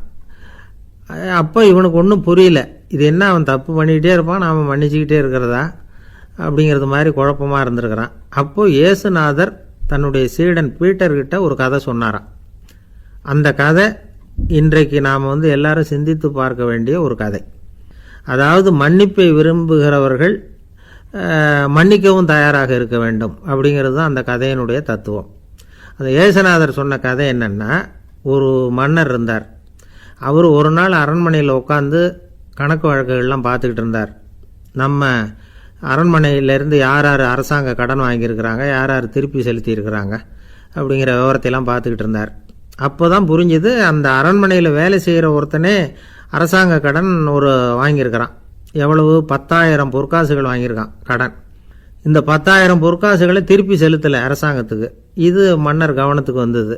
உடனே நம்ம அரண்மனையில் இருக்கிறவனே அரசு கடன் வாங்கி திருப்பி செலுத்தாமல் இருக்கான், அவனை கூப்பிட்டு வாங்கன்னு சொல்லி கூப்பிட்டுட்டு வந்தாங்களாம். விசாரிச்சிருக்கிறாங்க, என்னப்பா நீ எவ்வளோ ஒன்று? ஆமாங்க 10,000 பொற்காசுகள் வாங்கியிருக்கிறேன், இன்னும் திருப்பி கட்டலைன்றிருக்கான். உடனே அவர் மன்னர் சொல்லியிருக்கிறார், நம்ம சட்டத்திட்டப்படி நீ உடனே பணத்தை திருப்பி கட்டிடு. அப்படி உன்னால் கட்ட முடியலன்னா உன்னுடைய வீடு வாசல் சொத்து சுகம் எல்லாத்தையும் விற்று அந்த பணத்தை அரசு கருவூலத்தில் சேர்த்துக்கிறதுக்கு நானே ஏற்பாடு பண்ணிடுறேன் அப்படின்னு அந்த மன்னர் சொன்னாராம். இவன் அப்படியே அதிர்ச்சி ஆகிட்டான். அப்படியே பொத்துன்னு காலில் விழுந்தானா. மன்னா என்னை மன்னிச்சுங்க, என்னால் முடியல, எனக்கு மன்னிப்பு கொடுங்க அப்படின்ட்டுருக்கான். உடனே அவர் எழுந்திரிச்சு, சரி நீ மன்னிப்பு கேட்டுவிட்டேன், அதனால் உன்னை மன்னிக்கிறேன், நீ பணம் கட்ட வேண்டாம் அப்படின்னு சொல்லி அந்த மன்னர் அவனை விட்டுட்டாராம். பணத்தையும் தள்ளுபடி பண்ணிட்டார், நீ திருப்பி கட்ட வேண்டான்னு. இவனுக்கு ரொம்ப மகிழ்ச்சி. அதனால் ரொம்ப உல்லாசமாக வந்துகிட்டு இருக்கிறான். தெருவில் வந்துக்கிட்டு இருக்கிறப்ப இவங்கிட்ட கடன் வாங்கின ஒருத்தன் எதுக்கு வந்துக்கிட்டு இருக்கான். அவன் இவங்கிட்ட ஒரு 100 பொற்காசுகள் கடன் வாங்கியிருக்கான். அவன் வந்தான், இவன் போய் அவன் சாட்டையாக பிடிச்சிக்கிட்டான், நீ எப்படா என் கடனை திருப்பி கொடுக்க போகிறேன்னு. அவன் இப்போ முடியல, கொஞ்சம் பொறுத்துக்கா, அப்புறம் தரேன் இருக்கான். அதெல்லாம் முடியாது, நீ கொடுத்து தான் ஆகணும் அப்படின்னு இவன் புடிவமாக சொல்கிறான். இப்போ நிலைமையை பாருங்கள், இவன் ஏற்கனவே 10,000 பொற்காசுகள் அரசாங்கத்தில் கடன் வாங்கினா அதுக்கு மன்னிச்சு விட்டுட்டார் இவனை. ஆனால் இவன் இன்னொருத்தனை மன்னிக்கிறதுக்கு தயாராக இல்லை. இவங்கிட்ட கடன் வாங்கின இன்னொருத்தன் 10 பொற்காசுகள், அவனை மன்னிக்க தயாராக இல்லை. அவனை கொண்டு போய் நீதிமன்றத்தில் கொண்டு போய் நிறுத்தி தண்டனை வாங்கி கொடுத்துட்டான். நீதிபதி என்ன சொன்னார், அந்த இவன் வாங்கின பொற்காசுகளை திருப்பி கட்டுற வரைக்கும் ஜெயிலில் இருக்கணுங்கிறது தீர்ப்பு. ஆனால் உடனே அரசர் காதில் விழுந்தது. சொல்லிட்டாங்க, உங்ககிட்ட மன்னிப்பு வாங்கிட்டு போனானே ஒருத்தன், அவன் இன்னொருத்தனை மன்னிக்கிறதுக்கு தயாராக இல்லை, அவனை கொண்டு போய் ஜெயிலில் அடைச்சிட்டான் அப்படின்னு. உடனே மன்னர் பார்த்தார், இவனை மறுபடியும் கூப்பிட்டு வர சொன்னார். தபாரப்பா, நான் உன்னை மன்னிச்சு விட்டேன், ஆனால் நீ இன்னொருத்தனை மன்னிக்கிறதுக்கு தயாராக இல்லை, அதனால் என்னுடைய தீர்ப்பையும் மாற்றுறேன், நீயும் அரசு கடன் தீர்ற வரைக்கும் ஜெயிலில் தான் இருக்கணும் அப்படின்னு சொல்லி ஜெயிலுக்கு அனுப்பிச்சிட்டாராம். இப்படி ஒரு கதையை இயேசுநாதர் தன்னுடைய சீடருக்கு சொன்னதாக ஒரு வரலாறு. அது என்ன, அதிலேருந்து நாம் புரிந்து கொள்ள வேண்டியதுன்னா, நாம் மன்னிக்கப்படணும்னு நாம் விரும்புகிறோம்னா நாம் இன்னொருத்தரை மன்னிக்கிறதுக்கு தயாராக இருக்கணும். அதனால் நாம் இன்னொருத்தரை யாரையும் மன்னிக்க மாட்டோம், ஆனால் என்ன இன்னொருத்தரை மன்னிக்கணும் அப்படிங்கிறது மாதிரி செய்யக்கூடாதுன்னு சொல்லுவாங்க. அது மாதிரி நாம் இப்போ இது தப்பாக புரிஞ்சுக்கிறவங்களும் இருக்கிறாங்க. பாவம் மன்னிப்புங்கிறதுலாம் எதுக்குன்னா, அதாவது மறுபடியும் பாவம் செய்யாமல் இருக்கிறதுக்காக தான். அதான் மன்னிக்கிறாரே அப்படிங்கிறதுக்காக மறுபடியும் பாவம் பண்ணிகிட்டு இருக்கிறது இல்லை. அதான் ஒருத்தர் கேட்டாராம், பாவத்திலேருந்து மன்னிப்பு கிடைக்கணும்னா நீ என்ன செய்யணும் அப்படின்னு கேட்டிருக்கார். அதுக்கு அவன் சொல்லியிருக்கிறான், நான் முதல்ல பாவம் செய்யணும், அப்போ தானே மன்னிப்பு கிடைக்கும் அப்படின்னு நானாம். இப்படிப்பட்டவர்கள் தான் இன்றைக்கி உலகத்தில் அதிகமாக இருக்கிறாங்க. அதனால் இந்த மன்னிப்பின் மகத்துவங்கிறது இயேசுநாதர்கிட்டேருந்து தான் நாம் புரிஞ்சுக்கணும். அந்த இயேசு சொன்ன அந்த மன்னிக்கிற மனோபாவம் இருந்தால் இன்றைக்கி உலகம் பூராவும் அமைதி பூங்காவாக இருக்கும்.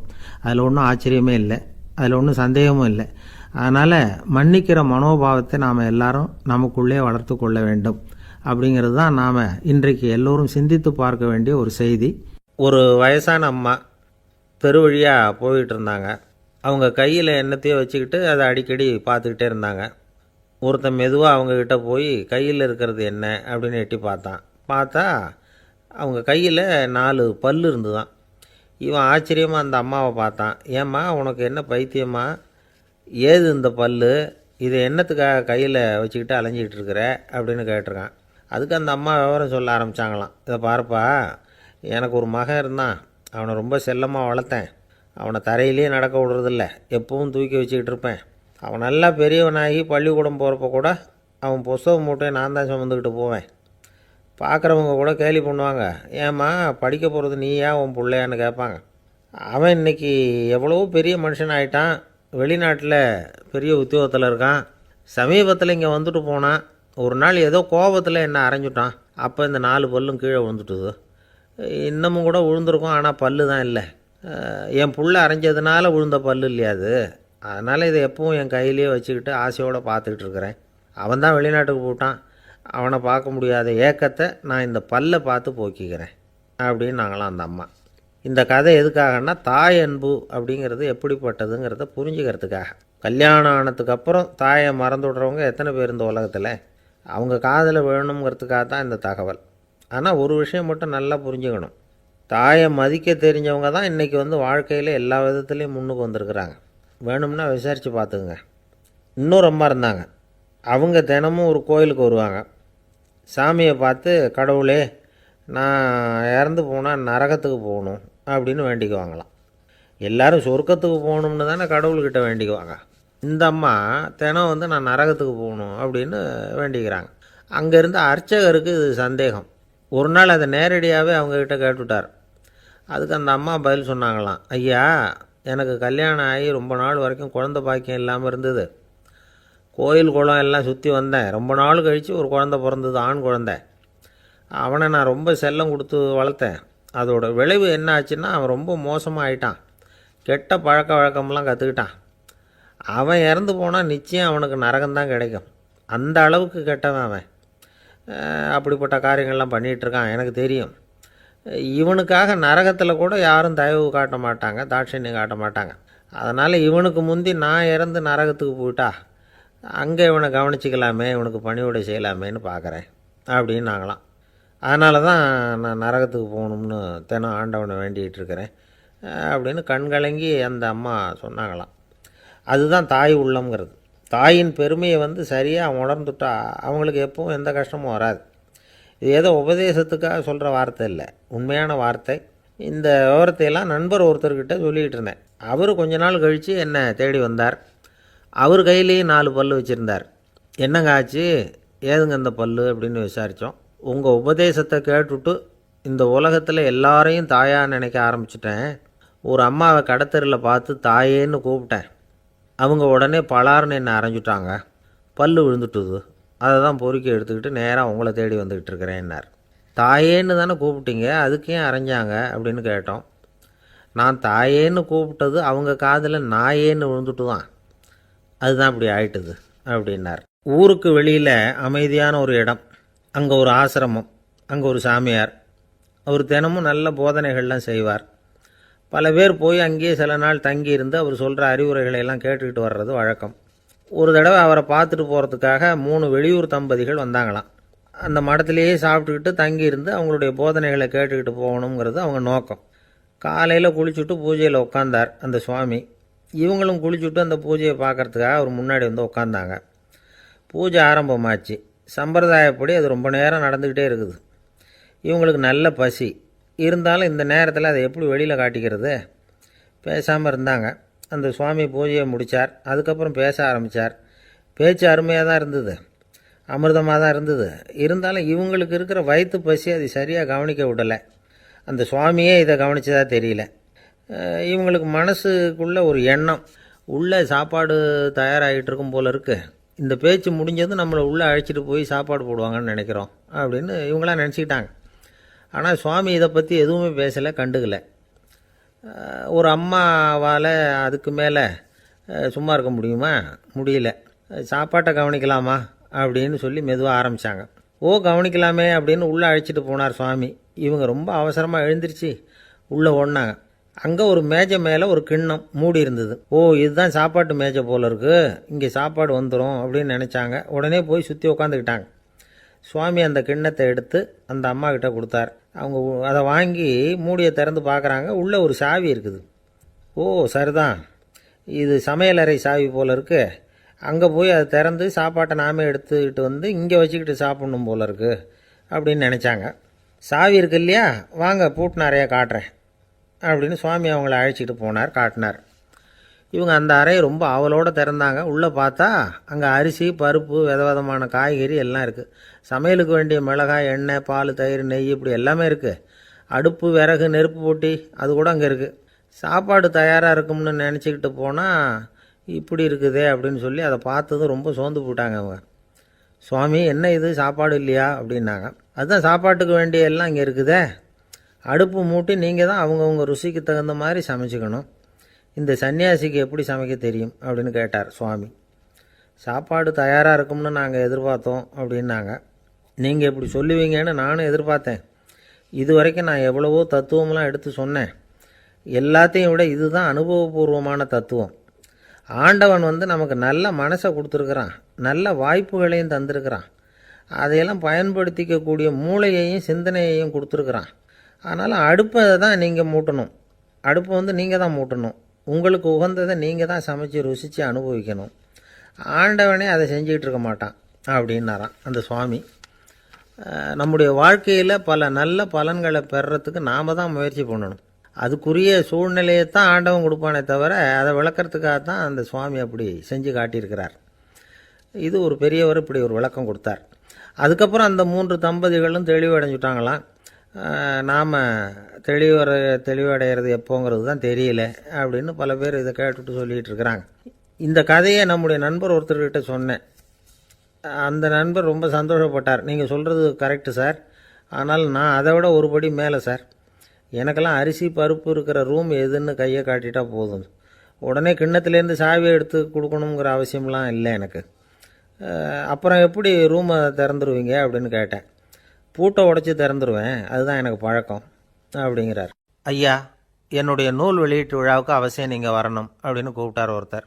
எப்போ வரணும்னு கேட்டேன். அடுத்த வாரம்னார். சரி, புத்தகம் தயாராகிட்டுதா அப்படின்னேன். நாளைக்கு தான் அச்சிக்க கொடுக்க போகிறேன்னார். என்னங்க இது, புத்தகம் அச்சிடுறதுக்கு முன்னாடியே அழைப்புதழை அச்சடிச்சு விட்டீங்களே அப்படின்னு கேட்டேன். அதனால் என்னங்க, அந்த காலம் மாதிரி அப்போல்லாம் அச்சுக்கலை எவ்வளவோ முன்னேறியாச்சுங்க. Linotype, monotype, phototype, laser, இப்படி என்னென்னமோ வந்தாச்சு. இன்றைக்கி கொடுத்தா நாளைக்கே புத்தகம் தயார் அப்படின்னார். இப்படி இந்த அளவுக்கு முன்னேறி இருக்கிற இந்த அச்சுக்கலை ஆரம்பத்தில் எப்படி இருந்தது தெரியுமா? அந்த காலத்தில் காகிதம்னா என்னென்னே தெரியாது, அப்படி ஒன்று கண்டுபிடிக்கப்படவே இல்லை. அப்போல்லாம் எதையாவது ஒன்று எழுதணும்னா அதுக்கு ஆட்டு தோலை தான் பயன்படுத்தி இருக்கிறாங்க. கண்ணுக்குட்டி தோல் கூட அதுக்கு உபயோகப்பட்டு தான். ஐரோப்பாவில் இருந்த பாதிரியார்கள் தோலில் எழுதப்பட்ட புத்தகத்தை தயாரிக்கிறதுல ரொம்ப கெட்டிக்காரங்களாம். எகிப்து, அப்புறம் மத்திய தரைக்கடல் ஓரத்தில் உள்ள நாடுகள், இங்கெல்லாம் தோல் தான் எழுதுபொருளாக பயன்பட்டு வந்திருக்குது. ஆனால் நம்ம நாட்டில் ஓலைச்சுவடிகளை எழுத்துக்கு பயன்படுத்தியிருக்கிறாங்க. எழுதுறதுக்கு தோலை பயன்படுத்தினவங்க பிறகு பேப்பரைஸ் அப்படிங்கிற கோரை புல்லை அதுக்கு பயன்படுத்தினாங்களாம். இதெல்லாம் அப்படி கொஞ்சம் கொஞ்சமாக கண்டுபிடிச்சிட்டு வந்திருக்கிறாங்க. அந்த புல்லை கச்சிதமாக நறுக்க வேண்டியது, நல்லா பதப்படுத்த வேண்டியது, அதுக்கப்புறம் அதில் எழுத வேண்டியது, அவ்வளவுதான். பேப்பருங்கிற சொல்லே இந்த பேப்பைரஸ் அப்படிங்கிறதுலேருந்து வந்தது தான். அதுக்கப்புறம் தான் காகிதம் வந்தது. இதை முதல்ல சீன நாட்டில் தான் கண்டுபிடிச்சாங்க. அது வந்த பிறகு அச்சு எந்திரம் கண்டுபிடிக்க வேண்டிய அவசியம் ஏற்பட்டது. அதை கண்டுபிடிச்சவர் ஜெர்மானிய அறிவியல் அறிஞர் ஜான் கூட்டன்பர்க். அச்சு கலைக்கு அடித்தளம் அமைச்சவர் அவர் தான். ஜெர்மனியில் மெயின்ஸ் அப்படிங்கிற ஊரில் 1399 பிறந்தார். அவரோட மாமன் ஒருத்தர் உலோக வேலையில் வல்லவர். அவர்கிட்ட அந்த வேலையை கற்றுக்கிட்டார். அதோட வைர கற்களை பட்டை தீட்டுறதுலேயும் ரொம்ப தேர்ச்சி பெற்றிருந்தார். இளம் வயசுலேயே சும்மா இருக்க மாட்டாராம், எதை செஞ்சாலும் அதை திறமையாக செய்வாராம். அவர் தான் முதல்ல மர அச்சு எழுத்துக்களை உருவாக்கினார். அது மேலே மை தடவி பிரதிகள் எடுத்தார். அதுக்கப்புறம் உலோக எழுத்துக்கள், முதல்ல காரியம், அப்புறம் இரும்பு, அப்புறம் கலப்பு உலோகம், பிறகு அச்சடிக்கிறதுக்கு எந்திரம் ஒன்றையும் உருவாக்கினார். முதல்ல பைபிள் அச்சடித்தார். 1468 அவர் இறந்து போனார். 16ஆம் நூற்றாண்டில் மேலை நாடுகளிலிருந்து மர எழுத்துக்களை கொண்டுகிட்டு தமிழ்நாட்டில் கிறிஸ்தவ நூல்களை அச்சிட்டாங்க. அப்போல்லாம் அச்சகங்கள் போதிய அளவுக்கு இங்கே இல்லை. அதுக்கு என்ன காரணம்னா, இந்தியர்கள் அச்சகங்களை நடத்தக்கூடாது அப்படின்னு சட்டம். 1835 வரைக்கும் அந்த சட்டம் நடைமுறையில் இருந்தது. இந்த நிலைமையில் அங்கேயும் இங்கேயுமா 1-2 அச்சகங்கள் ஆரம்பமாச்சு. 1713 தரங்கம்பாடியில் லூத்தரன் மிஷன் அச்சகம், அதே ஆண்டில் சென்னையில் எஸ்பிசிகே அச்சகம். இது ரெண்டும் தான் இந்தியாவில் முதல்ல தொடங்கப்பட்ட அச்சகங்கள். ஆட்டுத்தோல்லையும் ஓலைச்சுவடியிலையும் எழுதப்பட்ட எழுத்துக்கள் இன்றைக்கி எங்கேயோ போயிடுது. ஆனால் நம்ம ஊரில் எழுத்தாளர்கள் நிலைமை தான் ஒன்றும் சொல்லிக்கிறது மாதிரி இல்லை. நம்ம ஆள் ஒருத்தர் சொன்னார், சார், நான் சொந்தத்தில் ஒரு அச்சாபீஸ் வச்சுருந்தேன், இப்போவும் வச்சுருக்கிறேன். அதனால் என்னுடைய படைப்புகளை புத்தகமாக வெளியிடுறதுல எனக்கு ஒன்றும் கஷ்டம் இல்லை. வருஷத்துக்கு ஒரு புத்தகம் எழுதி வெளியிட்டுருவேன். 15 வருஷமாக இலக்கிய உலகத்துக்கு இப்படி சேவை செஞ்சுக்கிட்டு வர்றேன். ஆனால் இந்த வருஷம்தான் வாசகர்கள் எனக்கு பாராட்டு விழா நடத்தியிருக்கிறாங்க அப்படின்னார். இந்த வருஷம் அப்படி என்ன விசேஷம் அப்படின்னு கேட்டோம். இந்த வருஷம்தான் நான் எந்த புத்தகம் எழுதி வெளியிடாமல் இருந்தேன், அதுக்காகத்தான் எனக்கு இந்த பாராட்டு விழா அப்படின்னார். ஒரு நண்பர் இருக்கார். எப்போ பார்த்தாலும் கையில் ஒரு புத்தகம் இருக்கும். புத்தகம் இல்லாமல் எங்கேயும் புறப்பட மாட்டார். எதுக்காக இப்படி எடுத்துகிட்டு போகிறீங்க அப்படின்னு கேட்டால், எனக்கு இது ஒரு நல்ல நண்பன் மாதிரி. இந்த காலத்தில் எங்கே போனாலும் காத்திருக்க வேண்டியிருக்கு. அது மாதிரி சமயத்தில் நான் நண்பன் கூட பேசிக்கிட்டு இருப்பேன் அப்படிம்பாரான். ஒருத்தர் ஒரு பெரிய அரச பதவியில் இருந்தார். அவர் பதவியிலேருந்து இறங்க வேண்டிய சூழ்நிலை. அரசு கொடுத்துருந்த வீட்டை விட்டுட்டு வெளியில் வர்றார். வரும்பொழுது 2 கையிலையும் 2 பெட்டியை எடுத்துகிட்டு வந்தாராம். சார், உங்களுடைய உடைமைகள் அப்படின்னு கேட்குறாங்க அங்கே இருந்த ஊழியர்கள். இவர் தன்னுடைய கையில் இருக்கிற பெட்டியை காட்டி, இதுதான் என்னுடைய சொத்து அப்படின்னாராம். ஒரு பெட்டியில் அவருடைய உடைகள், இன்னொரு பெட்டியில் அவர் விரும்பி படிக்கிற புத்தகங்கள். அவ்வளவுதான். இதுதான் இருந்துதான். புத்தகம் படிக்கிறது மனசுக்கு நல்லதுங்கிறது நமக்கு தெரியும். புத்தக வாசிப்பு உடம்புக்கும் நல்லதுங்கிறாங்க. அது நமக்கு ஆச்சரியமாக தான் இருக்குது. ஒரு நபர் ஒரு வருஷத்தில் சராசரியாக 2000 பக்கங்களை படிச்சிருக்கணுமா, யுனெஸ்கோ பரிந்துரை. ஆனால் நம்ம நாட்டில் நாம் சராசரியாக படிக்கிறது 32 பக்கங்கள். அவ்வளவுதான். இவ்வளவுக்கு நம்ம நாட்டில் 6000த்துக்கும் மேற்பட்ட நாளேடுகள், 2000த்துக்கும் மேற்பட்ட இதழ்கள், மலர்கள், இவ்வளவு இருந்தும் சரியாக வரல. இந்த உலகத்தில் முதல் நூலகம் எங்கே எப்போ ஆரம்பமாச்சு தெரியுமா? கிமு 2500ஆம் ஆண்டில் அது ஆரம்பமாயிருக்குது. பாபிலோனியாவில் அமில் அணு அப்படிங்கிற அரசன் தான் நூலகத்தை உருவாக்கி இருக்கிறான். அப்போல்லாம் தாள் கிடையாது, களிமண் தான். களிமண் பலகைகளில் எழுதி அது தொகுத்து அப்படியே நூலாக்கி அதை நூலகத்தில் வச்சுருப்பாங்களாம். அரசருடைய நூலகத்தில் 1000த்துக்கும் மேற்பட்ட நூல்கள் இருந்ததாக வரலாற்று குறிப்பு இருக்குது. அது மட்டும் இல்லை, அந்த நூலகத்தில் பொருள் வாரியாக, அதாவது சப்ஜெக்ட் வாரியாக புத்தகங்களை வகைப்படுத்தி வச்சுருந்தாங்களாம். அதில் மிச்சம் இருந்த ஒரு 25 களிமண் பலகை புத்தகங்கள் இன்றைக்கும் பிரிட்டிஷ் அருங்காட்சியகத்தில் இருக்குதான். அச்சு தாள் இதெல்லாம் ஏற்பட்டதுக்கப்புறம் அமைக்கப்பட்டது தான் பிரான்சில் இருக்கக்கூடிய பாரிஸ் நூலகம். 1480 பிரெஞ்சு மன்னர் 11ஆம் லூயி இந்த நூலகத்தை அமைச்சாராம். ஆனால் அப்போல்லாம் அரசர்கள் மட்டும்தான் நூலகத்தை பயன்படுத்த முடியுமா. அதுக்கப்புறம் 17ஆம் நூற்றாண்டில் இந்த முறை மாறி பொதுமக்கள் அங்கே போகலாம், படிக்கலாம் அப்படிங்கிற நிலைமை தான். போட்லியன் நூலகம் அப்படின்னு அதுக்கு பேர், பாரிஸ் நகரத்தில் இருக்குது. அங்கே தான் நூல்களின் பட்டியல் தயாரிப்பு பணி ஆரம்பமாச்சு. கல்வி வளர்ச்சியையும் நூலகத்தையும் இணைச்சவர் நெப்போலியன் போனபார்ட். முன்பணம் செலுத்தி புத்தகத்தை படிக்கிற முறையையும் அவர் தான் கொண்டுட்டு வந்தாராம். மக்கள்கிட்ட வசூலிக்கிற வரியின் ஒரு பகுதியை நூலகத்துக்கு பயன்படுத்தினவரும் அவர் தானா. நெப்போலியன் நூலகத்தில் உலகத்தில் உள்ள எல்லா மொழி நூல்களும் இருக்குதான். அங்கே ஒரு தமிழ் நூலும் இருந்திருக்குது. அது என்னென்னா கம்பராமாயணம். சோவியத் யூனியனுக்கு படையெடுத்து போனப்போ அங்கேருந்து லட்சக்கணக்கான புத்தகங்களை இந்த பனிச்சறுக்கு வாகனங்கள் இருக்குல்ல, அதில் கொண்டுகிட்டு வந்ததாக வரலாறு. அடுத்தபடியாக குறிப்பிட்டு சொல்லத்தக்க நூலகம் எதுன்னா பிரிட்டிஷ் நூலகம். மிக பழைய கையெழுத்து பிரதியெல்லாம் கூட அங்கே இருக்குது. 1753 ஆரம்பமாச்சு. அதில் உள்ள நூல்களை வரிசையாக அடுக்கினா 180 கிலோமீட்டர் நீளத்துக்கு வருமா. மிகப்பெரிய நூலகம் அமெரிக்க தலைநகர் வாஷிங்டனில் இருக்குதான். இந்தியாவை பொறுத்த வரைக்கும் பெரிய பழைய நூலகம் எதுன்னா கல்கத்தா நூலகம். எல்லா இந்திய மொழி நூல்களும் இங்கே உண்டு. மகாகவி பாரதியார் நடத்தின இந்தியாங்கிற இதழின் எல்லா பிரதிகளும் அங்கே பாதுகாப்பாக இருக்குது. படிக்கும் பழக்கம் இங்கே வளர வேண்டியிருக்குது. ஒருத்தர்கிட்ட ஒரு புஸ்தகத்தை கொடுத்து விமர்சனம் எழுத சொல்லியிருந்தாங்க. கொஞ்ச நாள் கழித்து அவரை போய் பார்த்து, என்னங்க புஸ்தகத்தை படித்து பார்த்தீங்களா அப்படின்னு கேட்டாங்களாம். இதுக்கு அவர் சொல்லியிருக்கிறார், இன்னும் நான் படித்து பார்க்கலிங்க, இப்போ தானே விமர்சனமே எழுதி முடிச்சிருக்கிறேன், இனிமே தான் படிக்கணும் அப்படின்னாராம். ஒருத்தர் அவசரமாக போய்கிட்டு இருந்தார். எங்கே போய்கிட்டு இருக்கீங்க அப்படின்னு கேட்டார் ஒரு பெரியவர். கடைக்கு போகிறேன் சார், சாமான் வாங்கிறதுக்கு அப்படின்னார். அங்கே போகிறதுக்கு முன்னாடி தெரிஞ்சிக்க வேண்டியதெல்லாம் தெரிஞ்சுக்கிட்டீங்களா அப்படின்னு கேட்டார் பெரியவர். கடைக்கு போய் காசை கொடுத்து ஒரு பொருளை வாங்கிட்டு வரப்போகிறோம், இதில் தெரிஞ்சிக்க வேண்டியது என்ன இருக்குது அப்படின்னார் அலட்சியமாக. இப்போ அந்த பெரியவர் பேச ஆரம்பித்தார். இந்த உலகத்தில் எந்த ஒரு செயலில் இறங்குறப்பவும் நாம் நல்லா ஆலோசனை பண்ண வேண்டிய விஷயம் 5 அப்படின்னார். உதாரணமாக, ஒருத்தன் கடைக்கு போய் ஏதோ ஒரு பொருளை வாங்கிட்டு வர போகிறான்னு வச்சுக்கோங்களேன்.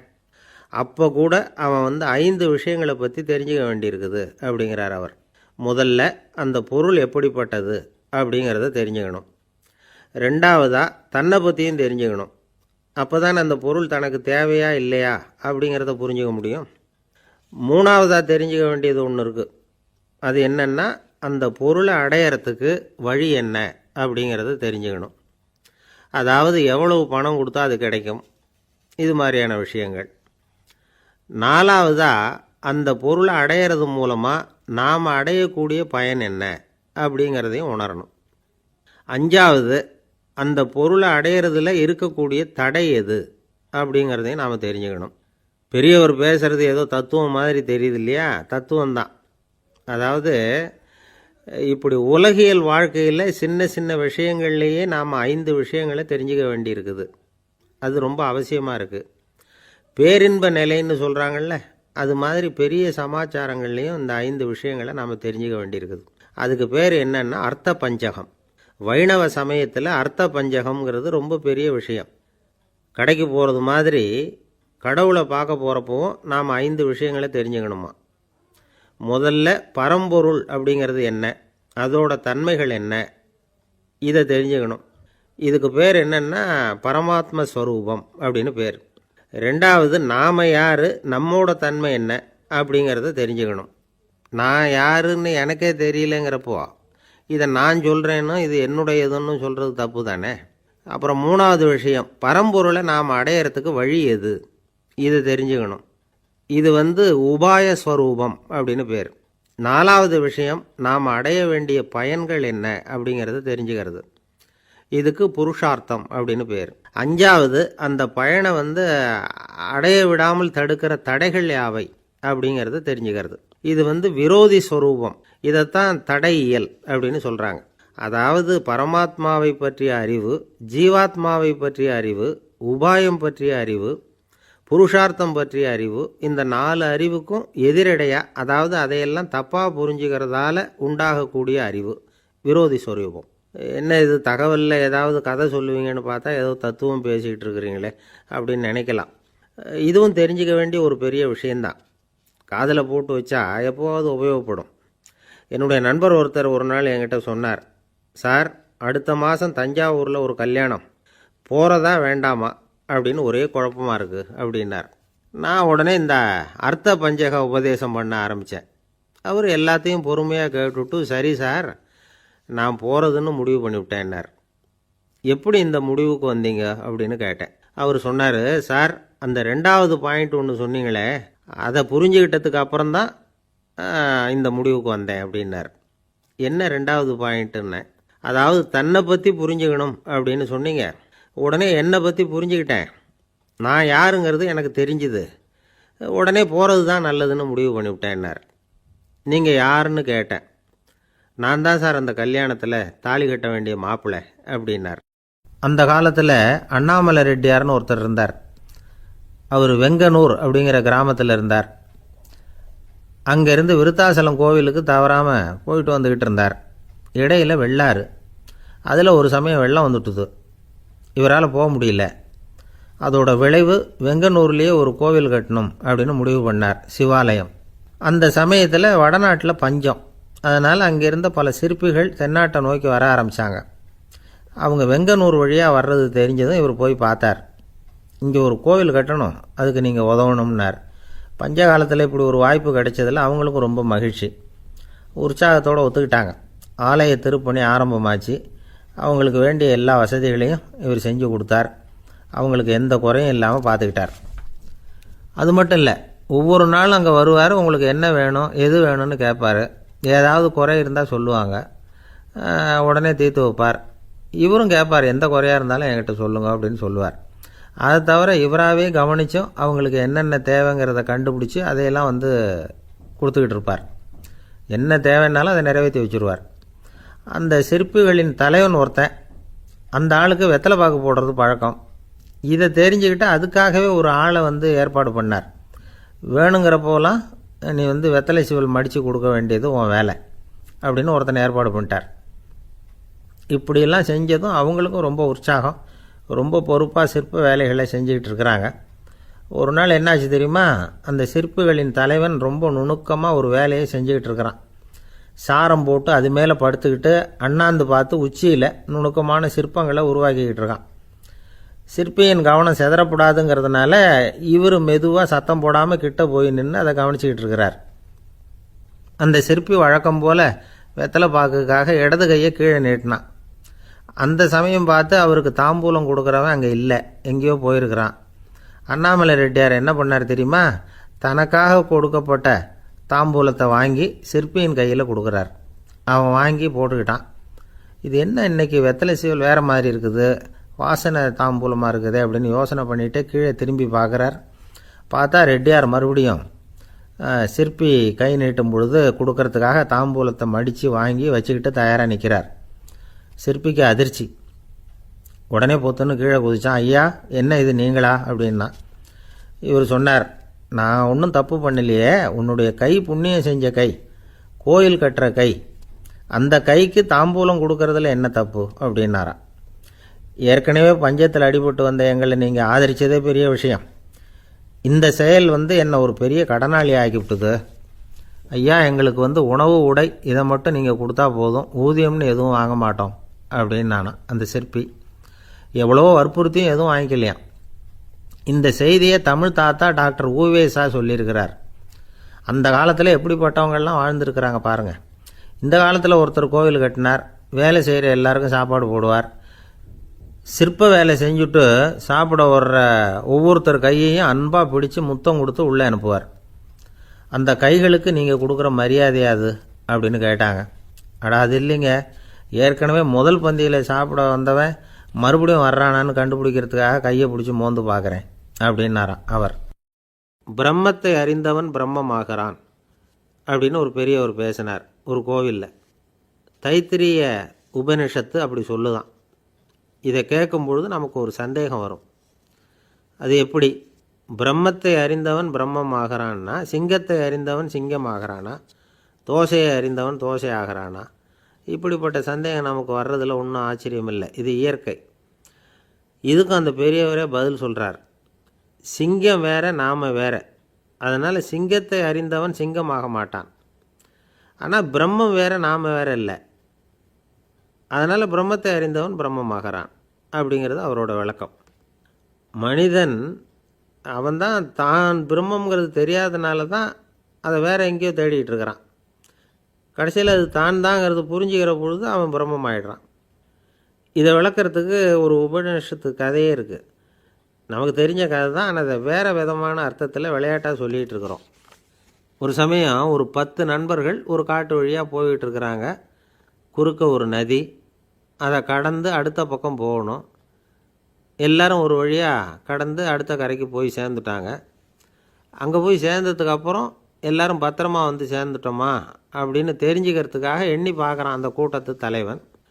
அவங்க மொத்தம் 10 பேர். ஆனால் இவன் எண்ணி பார்க்குறப்போ 9 தான் வருது. ஏன்னா அவன் தன்னை விட்டுவிட்டான். எதிரில் நிற்கிறவங்கள மட்டுமே எண்ணுறான். ஐயோ 10வது ஆள் எங்கேங்கிறான், பதறான். சரி நீ இரு, நான் எண்ணி பார்க்குறேன்னு சொல்லிவிட்டு இன்னொருத்தன் எண்ணுறான். அவனும் தன்னை விட்டுட்டு எண்ணுறான். 9 தான் வருது. எல்லோரும் கொய்யோ முறையோன்னு கத்த ஆரம்பிச்சிட்டாங்க. அந்த சமயத்தில் ஒரு பெரியவர் அந்த பக்கமாக வர்றார். என்ன விஷயம்னு விசாரிக்கிறார். 10வது ஆளை 6 அடிச்சுட்டு போட்டுது அப்படின்னு சொல்லி இவங்க அழறாங்க. சரி அழாதீங்க அப்படின்னு சொல்லி அந்த தலைவனை பார்த்து இப்படி வாங்குறார். வர்றான். இப்போ எனக்கு முன்னாடி ஒரு தரம் எண்ணு பார்க்கலாம்ங்கிறார். 1 2 3ன்னு ஆரம்பித்து 9ல் முடிக்கிறான். உடனே பெரியவர் நீ தான் அந்த 10வது ஆள் அப்படிங்கிறார். இது உண்மை. நாம் தான் நம்மளை வேற எங்கேயோ தேடிகிட்டு இருக்கிறோம். நாம் எங்கேயோ தேடிகிட்டு இருக்கிறோமே, அந்த பிரம்மம் நாம தான். இப்படி ஒரு பெரிய உண்மையை விளக்கிறதுக்காக தான் அப்படி ஒரு கதை சொல்லப்பட்டது. ஆனால் அதை நாம் வேறு விதமாக வேடிக்கையாக உபயோகப்படுத்திக்கிட்டு இருக்கிறோம். எப்படி தெரியுமா, ஒரு ஆத்தங்கரையில் ஒரு 10 பேர் முழிச்சுக்கிட்டே நின்றுக்கிட்டு இருந்தாங்களாம். அந்த பக்கமாக வந்த ஒருத்தன் ஏன் இப்படி முழிச்சுக்கிட்டு நிற்கிறீங்கன்னு கேட்டிருக்கிறான். எங்களுக்கு நீச்சல் தெரியாது, நாங்கள்லாம் அடுத்த கரைக்கு போய் சேரணும் அப்படின்னு நாங்களாம். சரி நான் கொண்டுட்டு போய் விடுறேன். எல்லாரும் அக்கறைக்கு போய் சேர்ந்த உடனே ஆளுக்கு 1 ரூபா வீதமாக மொத்தம் 10 ரூபா எனக்கு கொடுக்கணும் அப்படின்ட்டுருக்கான் இவன். சரின்னு ஒத்துக்கிட்டாங்க. இவன் ஒவ்வொருத்தராக கையை பிடிச்சி மெதுவாக ஆற்றுல இறக்கி அழைச்சிட்டு போயிட்டான். 9 பேரை கரை சேர்த்துட்டான். 10வது ஆள் பாதி ஆற்றுல போயிட்டு இருக்கிறப்போ திடீர்னு வெள்ளம் வந்துட்டுது. புடி நழுவி போச்சு. கையை விட்டுட்டான். வெள்ளம் அடிச்சிட்டு போட்டுது. அழைச்சிட்டு வந்தவன் நீச்சல் அடித்து தடுமாறி கரைக்கு வந்து சேர்ந்துட்டான். கரையில் இருந்தவங்களுக்கு இந்த விஷயம் தெரியாது. இருந்தாலும் இவன் உடம்பு பூரா நனைஞ்சி கொஞ்சம் அதிகமாக மூச்சு வாங்க நின்றுக்கிட்டு இருந்தானா, ஏன் இப்படி மூச்சு வாங்குது, என்ன விஷயம் அப்படின்னு கேட்டாங்களாம். அதுக்கு இவன் கொஞ்சமாக அலட்டிக்காமல் சொன்னானா, வேறு ஒன்றும் இல்லை, நீங்கள் கொடுக்க வேண்டிய 10 ரூபாயில் 1 ரூபா குறைஞ்சி போச்சு, அவ்வளவுதான் அப்படின்னானா. ஒரு ஆள் ராமகிருஷ்ணரை தேடி வந்தான். அவன் கையில் 1000 பொற்காசுகள் வச்சுருந்தான். அதை அவர்கிட்ட கொடுத்து இதை ஏற்றுக்கணும் அப்படின்னு ரொம்ப பணிவாக கேட்டுக்கிட்டான். அவர் பார்த்தார், இது எனக்கு தேவையில்லை, ஆனாலும் உன்னுடைய மனசை புண்படுத்துறதுக்கு நான் விரும்பலை, அதனால் நீ கொடுக்குறத வாங்கிக்கிறேன்னார். வாங்கிக்கிட்டார். அப்புறம் கேட்டார், இதை பாரு, இனிமேல் இதெல்லாம் என்னுடையது தானே அப்படின்னார். ஆமாம், அதையெல்லாம் நான் உங்களுக்கே கொடுத்துட்டேன் அவன். சரி, இப்போ நீ எனக்காக ஒரு காரியம் பண்ணணும்னார். என்ன செய்யணும்னு சொல்லுங்கன்னா, இந்த நாணயங்களையெல்லாம் எடுத்துக்கிட்டு போய் கங்கை நதியில் எரிஞ்சுட்டு வா அப்படின்னார். இவனுக்கு அதிர்ச்சியாக போச்சு. என்ன பண்ணுறது, இனிமேல் அது முடியாதுன்னு சொல்ல முடியாது. ஏன்னா அந்த நாணயங்களையெல்லாம் அவருக்கே கொடுத்துட்டான். இனிமேல் அதெல்லாம் இவனுடையது இல்லை. பேசாமல் அவ்வளவையும் அள்ளிக்கிட்டு ஆத்தங்கரைக்கு போனவன் ரொம்ப நேரம் திரும்பியே வரல. ராமகிருஷ்ணருக்கு சந்தேகம், என்ன ஆச்சு அந்த மனுஷனுக்கு, காசுகளோடு அந்த கங்கையில் குதிச்சுட்டானா, போகும்பொழுதே ஒரு மாதிரியாக தான் போனான், போய் என்னன்னு பார்த்துட்டு வாங்க அப்படின்னார். அங்கே இருந்த ஒருத்தர் ஓடி போய் பார்த்தார். அவர் போய் பார்க்கும்பொழுது அவன் அங்கேயே இருந்தான். அதுக்கப்புறம் அவர் திரும்பி வந்தார். வந்து விவரத்தை சொன்னார். அதாவது அவன் கங்கை கரையில் உட்காந்துக்கிட்டு ஒவ்வொரு நாணயமாக 1 2ன்னு எண்ணி வீசிக்கிட்டு இருக்கிறான். அவனை சுற்றி ஒரு கும்பல் நின்றுக்கிட்டு அவனை தடுத்துக்கிட்டு இருக்குது அப்படின்னு விவரத்தை சொன்னார் போயிட்டு வந்தவர். இதை கேட்டதும் ராமகிருஷ்ணரே புறப்பட்டு அங்கே போனாராம். என்ன இப்படி பண்ணிகிட்ருக்கிற, நான் உன்னை அந்த நாணயங்களை கங்கையில் வீசி எறிய சொன்னேன், நீ ஏன் அதை எண்ணிக்கிட்டு இருக்கிற அப்படின்னார். பழக்கம்தான் காரணம், நான் ஒவ்வொரு நாளும் ஒவ்வொன்றா சேமித்து வச்சேன், இன்றைக்கி என்கிட்ட நிறைய இருக்குது, உங்களுக்கு ஒரு 1000 நாணயங்களை கொடுக்கணுங்கிறது என்னோடய ஆசை அப்படின்னா. இப்போ ராமகிருஷ்ணர் சொன்னார், ஒரே நேரத்தில் எல்லாத்தையும் சம்பாதிச்சிருந்தா நீ எண்ணுறது பொருத்தமாக இருக்கும், எல்லாத்தையும் இழக்கும்போது ஒவ்வொன்றா எண்ணிக்கிட்டு இழக்கிறதுங்கிறது சரியான செயல் இல்லை, அதனால் ஒரே தடவையாக எல்லாத்தையும் தூக்கி எறிஞ்சிடும் அப்படின்னார். இது இழப்பது அப்படிங்கிற ஒரு உயர்ந்த நிலை. இதை நாம் யதார்த்த வாழ்க்கையில் சம்மந்தப்படுத்தி பார்த்து குழப்பிக்கிட்டு இருக்கக்கூடாது. இழக்கிறேன்னு சொல்லிக்கிட்டு இருக்கிற காசையெல்லாம் ஆற்றுலையும் குளத்துலையும் கொண்டு போய் எரிஞ்சிட்டு வாங்க அப்படின்னு உபதேசம் பண்ணுறதாக யாரும் நினச்சிடக்கூடாது. இதில் நாம் புரிஞ்சிக்க வேண்டியது என்னென்னா, எதையாவது ஒன்றை இன்னொருத்தருக்கு கொடுக்கணும் அப்படின்னு விருப்பப்பட்டால் அதை மனப்பூர்வமாக கொடுத்துட்டு அதையே நினச்சிக்கிட்டு இருக்கக்கூடாது. நம்மால் ஒருத்தர் ஒரு 100 ரூபா நோட்டை தன்னுடைய நண்பர் ஒருத்தர்கிட்ட கொடுத்து, இது உனக்கு தான் வச்சுக்கோ அப்படின்னார். அவர் பார்த்தார், இது இனிமேல் எனக்கு தானே சொந்தம் அப்படின்னார். ஆமான்னார் அவர். அப்படின்னா எனக்காக நீ ஒரு உதவி செய்யணும்னார். சொல்லுங்கள் செய்கிறேன்னார் அவர். இந்த 100 ரூபா நோட்டை தீ வச்சு கொளுத்தி விடுன்னார். இவர் அதிர்ச்சியாகி அவரை பார்த்தார். இப்போ அவர் சொன்னார், நீ எனக்கு அன்பாக கொடுத்தது இது, இந்த நோட்டு கள்ள நோட்டுங்கிறது எனக்கு முன்னாடியே தெரியும், சீக்கிரம் கொளுத்தி விடு, அதுதான் நம்ம 2 பேருக்குமே நல்லது அப்படின்னாராம் அவர். ஏங்க எங்கே போயிட்டு வரீங்க அப்படின்னு கேட்டேன். எனக்கு வேண்டப்பட்ட ஒருத்தரை பார்த்து. ஆஸ்பத்திரிக்குன்னார். எந்த ஆஸ்பத்திரிக்குன்னே? மாட்டு ஆஸ்பத்திரிக்குன்னார். என்ன விஷயம்னே? மாமனாருக்கு உடம்பு சரியில்லை, அதுதான் மாட்டு ஆஸ்பத்திரிக்கு போயிட்டு வரேன்னார். அட பாவி, அதுக்கு அந்த ஆஸ்பத்திரிக்காக போவாங்க அப்படின்னு ஆச்சரியமா. அட அது இல்லைப்பா, முதல்ல எங்கள் குடும்ப டாக்டர் தான் தேடிக்கிட்டு போனேன், அவர் அந்த நேரத்தில் அவர் வளர்க்குற நாய்க்குட்டிக்கு உடம்பு சரியில்லைன்னு சொல்லி அதை தூக்கிக்கிட்டு மாட்டு ஆஸ்பத்திரிக்கு போயிட்டாராம் சொன்னாங்க, அதனால் அங்கே போய் அவரை சந்தித்து விஷயத்தை சொல்லிவிட்டு வர்றேன்னார். அப்புறம் தான் எனக்கு கொஞ்சம் நிம்மதியாக இருந்தது. பொதுவாக நமக்கு தெரிஞ்ச வரையில் டாக்டர்கள் 2 வகை.